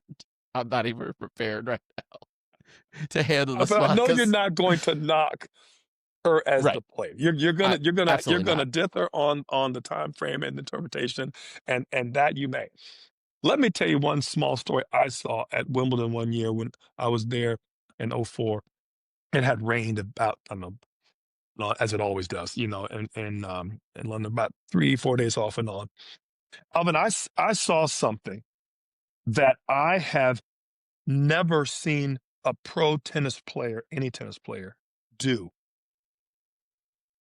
And I want the fans, the listeners, and the viewers to understand the next time you go by a tennis wall, a brick wall, any wall, and you see a kid hitting balls, everyone's scrambling, trying to find some level indoor courts. They got some courts that Roehampton's kind of indoor facility, and they have some other courts there. Not a lot, not as many as you would think, but given all the rain, everybody's trying to get some hits in. We're leaving the site, and I keep hearing this noise as we're walking to whatever the shuttles are, and we had housing that wasn't too far, so a few days we was close, and we walked. Monica Seles has found whatever building it was, brick, and she is hitting winging volleys, balls not bouncing, back to back, which in itself is a feat. Next time you're at the wall, Alvin, I dare you to see if you can hit over 10 balls. I can barely hit volleys on the wall. Winging volleys. That's ridiculous. Alvin, so we understand how difficult this is. Yeah. Alvin, she was doing it for 25 to 30 balls at a clip, and she did it for 30 minutes straight. I have never seen the level of ball striking, Alvin, off of a wall. Yeah. 90 miles an hour, bam, bam, bam, bam, coming back straight in a groove, not missing for 25 to 30 balls. And she would stop it, not miss, stop, catch her breath, other side, bam, bam. Alvin, to this day, it is a feat I have never seen another player even repeat, let alone do. The ground was wet, so clearly she had an incentive to keep the ball off the ground. There was an occasional miss, don't get me wrong. But you think about what I'm talking about. You and I may hit a ball out of anger and slap one off the wall hard as we can, almost to get back at the wall. We're not using the wall as a tool for swinging volleys as ground strokes, either side, and containing it. Alvin, it's difficult to hit off the wall for 30 minutes straight off a bounce and not miss many balls. How about when the ball's not bouncing? To this day, it's one of the feats that I've rarely, and I only share with people that can fully understand the feat that I'm talking about to help you to really get the feel of what I'm talking about. Full on, she's standing 20, 30 feet away, give or take, however hard, far enough she needs to be. This wasn't a wall, Alvin. This was a building. She was just trying to hit some balls. And I say that to tell you, if you can appreciate that level of striking, that's just a little anecdote that I put out there, but I put it out there so that people can understand. And certainly not a small female in her own right, and had the best clean strike of a ball I've ever seen up close and personal. So there's my quick and short, maybe not so short, Monica Seles story. I've got nothing to add. Yeah, literally nothing to add. Let's just, yeah. Oh my God. Jeez. We almost got out of that one. We almost did. Monica Seles, one of the best players in the 90s and the 2000s, apparently. Okay. Let's talk about another player that stretched over multiple decades, but for real this time. Yeah. This is I think this is the obvious point in the show where we get a chance to wax poetic about one Miss Serena Williams. I present to you my number one, your number one, best player of the last 25 years. Quite convenient that ever. Yes. Yeah. Quite convenient that her career did sit nicely in between the years of 1999 and 2022. So it's kind of perfect. We might see this again when we do the men's list. But if I told you a player, over the course of 5 years, won 2 Grand Slams and finaled 6, you go Hall of Fame, right? Yeah. If I told you a player over the course of 4 years won 6 Grand Slams, finaled 1, you go, whoa, that's like Iga, right? Yeah, definite Hall of Fame. Serena did both of those at the end and the beginning of her career. Not to mention, random bouts of the plethora in between. Winning 3 Grand Slams in a year twice. Picking up 2 Grand Slams. Coined the term Serena Slam. Serena Slam, winning 4 in a row. For winning the 4 in a row, just not in the calendar year. Yeah. Right, she did that twice in 2000, 2002 French Open into the Australian Open in 2020 or 2003, and then again U.S. Open 2014 through 2015 Wimbledon. There was my biggest takeaway from Serena Williams' career, probably 2 things. It's like, one, it was always happening. Like, she was number one, like, all the time for 15 years, but not all 15 years. It was just like, oh, Serena's number one in the world in 2003.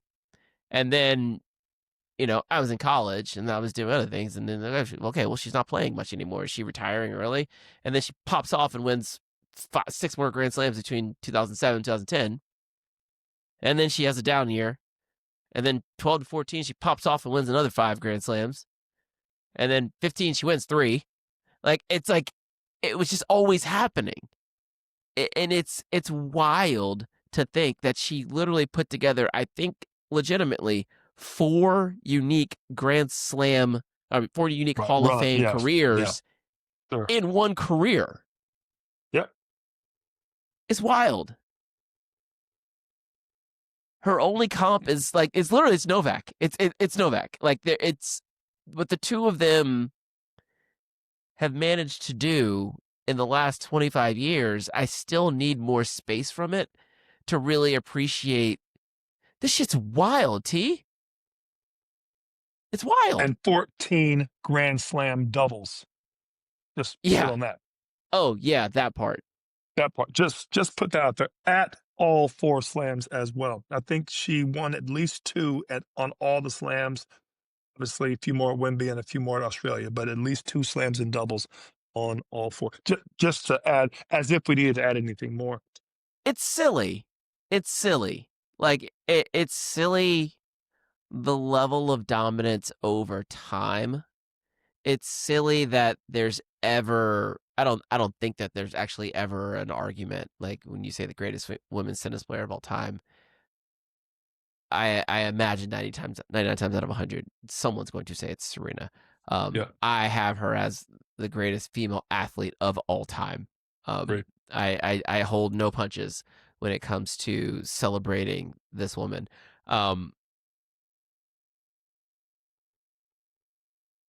It's like it's maybe you speak, because I'm at a loss for words. Like, I feel. I think, and again, and I want to put some level of appreciation here, because I feel like we have to include. Okay, you have to include Martina Navratilova. You have to include Chris Evert. You have to include, Margaret Court, even Steffi, for the number of sheer titles. Okay. On the history of it all. I'm not talking about anything else, just straight up numbers. The numbers. Now, having said that, Serena occupies a base that I think is perhaps closer to a combination of Jordan and LeBron, with a little bit of Kobe in the middle, because she, in a sense, was all three in her 20+ year career. She was that early, she was that middle, and she was that late, and she was the brand of Nike tennis for bulk of that whole Puma initially, right? And then she, Right. of course, went on with Nike.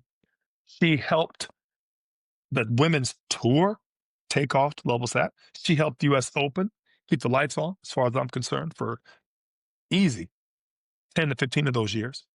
And I made this comment about Novak in a previous podcast not too long ago.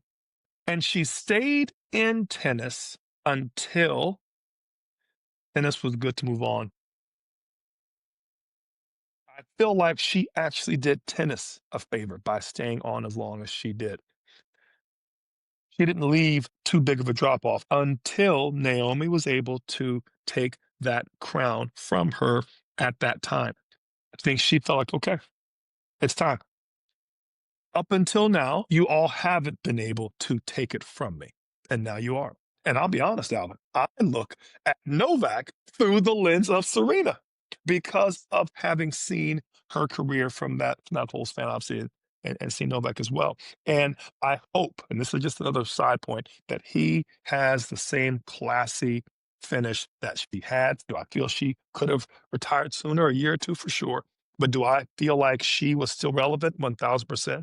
And I also feel like it took a young, if you will, a 2.0 version of her to beat her, right? And Naomi at that time. But I also feel like he was never really replaced. And I feel that's the one thing, while she's retired, she's never been replaced. And that's something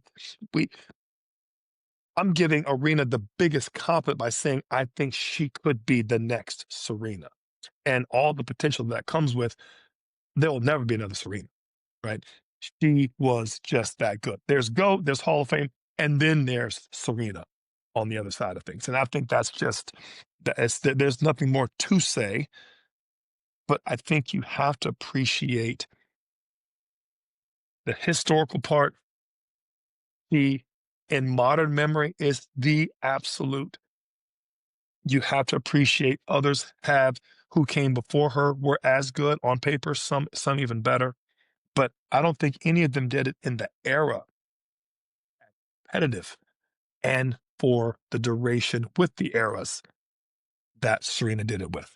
You can make a case for Steph. For Steph, it was so good so many weeks. You can make a case for Martina and Chris, rivals for decades, almost 2 decades, right? That is 100%. Take nothing away from either one of them. She was the top for the majority of those 20 years, and multiple different, I'm going to say, eras of rivals in that same time frame. And that's not easy to say. As I said, I stand by my point about Jordan, Kobe, and Braun, because she has, in a sense, been all three in her career. She's been the upstart athlete that came out and beat your socks off. She's been the better version of herself and Kobe over Jordan, and she's had the longevity of these other players over years of time, and really has been able to maximize both on the court and off the court, earnings, business side, and, as I say, really helped tennis to move on. So there's rarely has a person transcended a sport like she has, and she did it. Yeah, I'm gonna even take a a look away from the numbers and just talk about Serena Williams, the tennis player, right? Because the numbers speak for themselves, right? Yeah.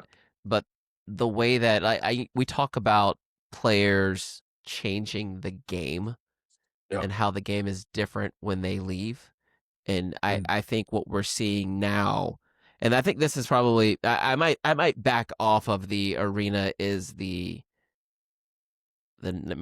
next version of Serena or the 2.0, but she is a direct descendant of the Serena Williams line. I think I'm gonna go there. Yeah, because she's a branch off that tree. I agree with that. Because as a tennis player, like when you just start talking about breaking Serena down as a tennis player from a skill set standpoint, right? We could probably argue best serve in women's tennis ever. Yeah, sure. I don't know who else. Maybe Venus is right behind her. Maybe but I think it's Serena and then everyone else. Phenomenal mover in her prime.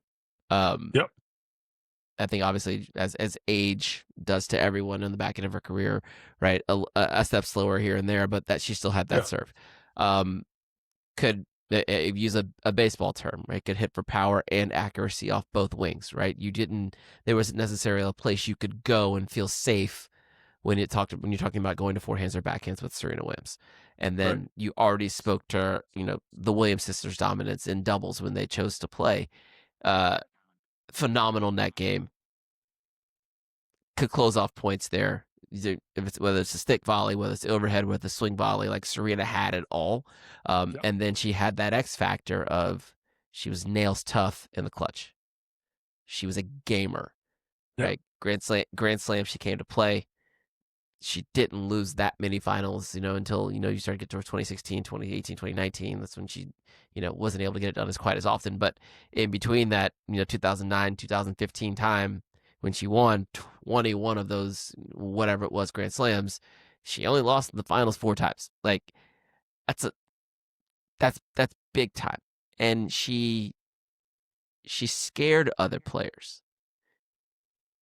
The game had to change.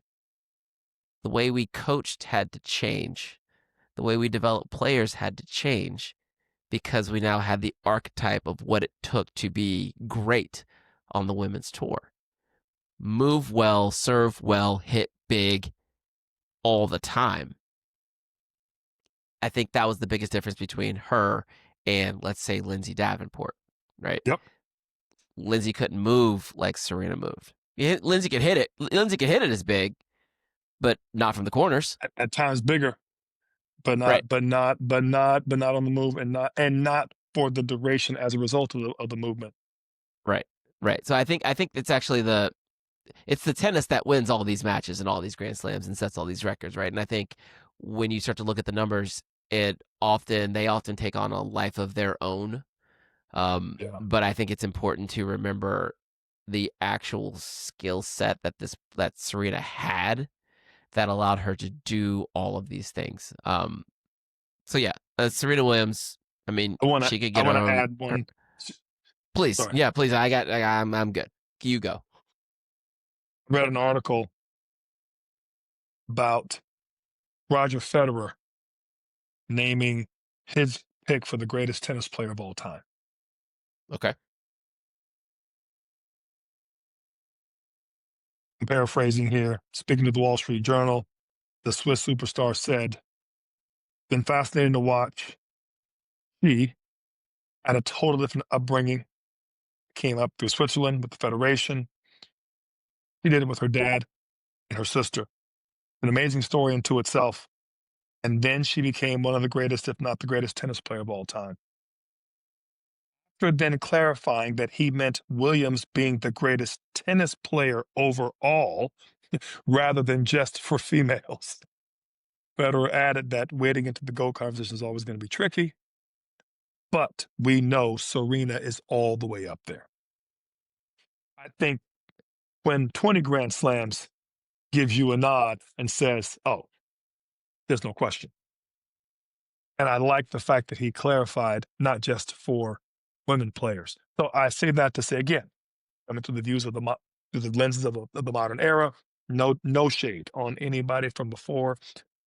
Complete historical notes and kudos to everybody who came before, including Port, Draft, Everett, and Navratilova. For the modern, 2000s, modern era, modern game, Serena beyond a shadow of a doubt. And I feel like not only is she deserving of all the praise, Alvin, I feel like she set the modern game and transcended it to a level that no one else will ever do. We probably don't even realize but we do it all the time. We still compare every other great male or female with Serena. And when's the last time that's happened? When's the last time we measured even the best men in the game in a career with the top women player? That in itself is in a male dominated, let's face it, kind of a space. That in itself has changed the paradigm. And I'll even add that Roger is not of his generation of that big, 3, 4. You put Andy in there. Andy Murray has been one of the most outspoken of them in his praise for Serena throughout their career. Obviously, they played mixed doubles together a few times as well. Yep. Oftentimes correcting reporters when they misspeak about quoting in her greatness. So I think, take those 2 data points of Andy Murray and Roger Federer, which are 2 very strong data points. I think that just goes along with our point and how it's really a list of one and then the other 24. 100%, and it'll never be matched again. Yeah, I'm with you there. Feel pretty confident. This was fun. How do you feel about this exercise? Next time we got to get a little bit of clarity on the interpretation. I think that is, I'm going to put that out there for my own little caveat. I think it was good. I have to tell you, gut-wrenching, some of these decisions. A buddy of mine, Eric Dobson, Dauber, sent me this list the other day about top 50 rap albums of all time, right? Yeah. And as you and I were going through this exercise, I was thinking about this, and I'm going through some of the titles, some I've never heard of. Some I'm like, man, done at 48? What is it? One of the top 10. To your point, right? It's all about your frame of reference, right? This exercise was difficult from the moment I started because you even have to kind of decide what your data points are. What is your metric, right? And while I kind of knew already, I started at number 1 and worked down. I almost had to go backwards up, of course, right? And kind of just who was I not including or going to omit for whatever reason. And so you started coming into this. Even the exercise itself, it made you kind of make certain decisions that some were uncomfortable. You know what I mean? There were several players that were my personal favorites to watch and play that may not have been as high as I wanted because of the metric that I decided to go with. So it was fun. It was challenging. I'm glad that it got some static. I appreciate the listeners calling me out. I appreciate that. That means that they're watching, and I look forward to some of their comments back and who they might have put in, especially in that 5 through or 6 through 10, 6 through 15 space, because that's tough sledding in there. You know what I mean? You can almost give, and I get the asterisk behind Celis and my own personal want of her to be in that space due to just dominance and years played and all that. But you get outside of Sharapova and the rest, it's tough. It's tough. And to me, even tougher putting the current players in that mix with those players from before that I feel like in some ways were better because they played Serena, because they had to go through Venus, because they had to go through, Justine. And so that's the other part of this is I don't value their body of work as strong yet, but if I went through metrics of slams and weeks at one and number of lost finals, I had to put them in there. And not that I would omit them, but that to me was the other hard part was where do you put the current, right? Where do you put the current? And that was to me one of the hardest pieces because now you're juxtaposing them, it's like, oof, and it's hard because in my mind, I don't think they're that good yet. I don't mean that in any way of disrespect, but they haven't lived in my mental space long enough to have that level of air just yet. Yeah, but then when you go through the exercise and you start looking at the numbers, you have to take yourself out of it and you go, right. They're right. Yeah, like Iga's right there. Yeah. You kind of shock yourself like, oh wow, Iga's had a better career than Kim Clijsters already. and she hasn't been on tour that long, 6 years. Yeah. So like it kind of like it not only gives us an opportunity to really remember, and talk about some of the players that have, color a lot of our tennis fandom past, but also formed a lot of our whole tennis self, did they not? yeah. Formed Yeah. what you thought a top player was. In my opinion, we don't need to go further back on Serena, formed the type of champion and who I give them credit based off of because of Serena. As I said, she was not just, she's become the definition, not just the top player and one of the great and the greatest. That is difficult because now you're comparing everybody through that to that benchmark. And that's as I said, with the benchmarks that will never get matched. That's tough to do. Yep. And I'll leave us with this. Obviously, thank you guys for watching. Leave your top 25 or your top 10 or whatever in the comments. I've seen a few of them pop up during some of the previous episodes, but would love to see kind of like how you guys would approach it and what your criteria are. And then I think the plan is to do the men's do the same men's exercise sometime between now and let's say the beginning of the Australian Open. It's gonna look a little different.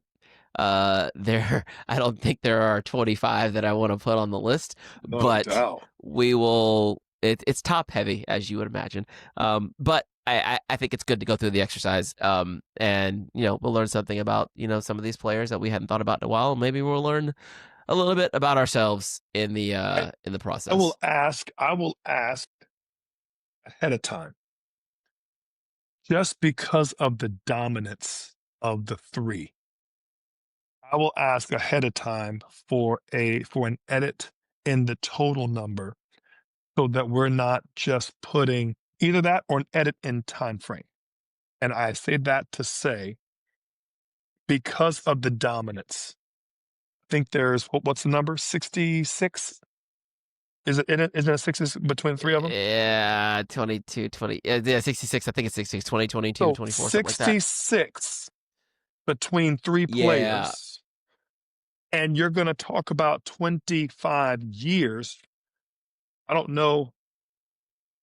Yeah, you see what I'm saying? It's very difficult to get, and we had a couple of years that didn't even have all four. I know at least one that didn't have all four slams. So you're looking at, what are we looking at? Was that not quite 100 total slams in 25 years? 4 years, you got 100 slams. 4 years. So 66. Alcaraz has what, 4, 5? 6. Alcaraz 6 and Sinner 4. Alcaraz has 6, Sinner 4. Yep. So you're looking at 76 between 5 players. I'm putting it out there, right? So you only got 25 slams. Well, less because I don't think they had the French one year. So you're looking at 23 total left. Yeah, it's a I'm just hard. saying. Maybe we. I don't. Here's my thing. I don't want 15 through 25 to just be, well, we got to put them in there. You know what I mean? That's all and that's my only request, because of the number being so. I'll let you decide. I mean, there's a couple of ways to. I mean, we can work through this right now. There's a couple of ways to look at it, because yes, if we include them, and I just kind of quickly glance over to my ATP list, like once you get past 15, whew, man, it's tough. And now you're putting them in a list where if you went back 5 more years or even 10 more years, they wouldn't even make the list. Right? Yeah. Yeah. Just saying. Okay. And that's for history's sake. Or we shorten the number, keep the time, or we keep the number and extend the time. That's all I'm saying. And you know what? How about we wait for the comments to pour in to say which they would rather see? There you go. Defining. Let the people decide. Yeah. Maybe I'll figure out how to do a poll. But like, how should we attack the ATP with the same level of respect that we gave to the WTA when we're talking about modern tennis? I think we leave it at that. Yeah, I think that's a fair request. with that being said, let's just put a pin in it. I'm still Alvin. That is still Torrey. Best of 3. We are out. Peace.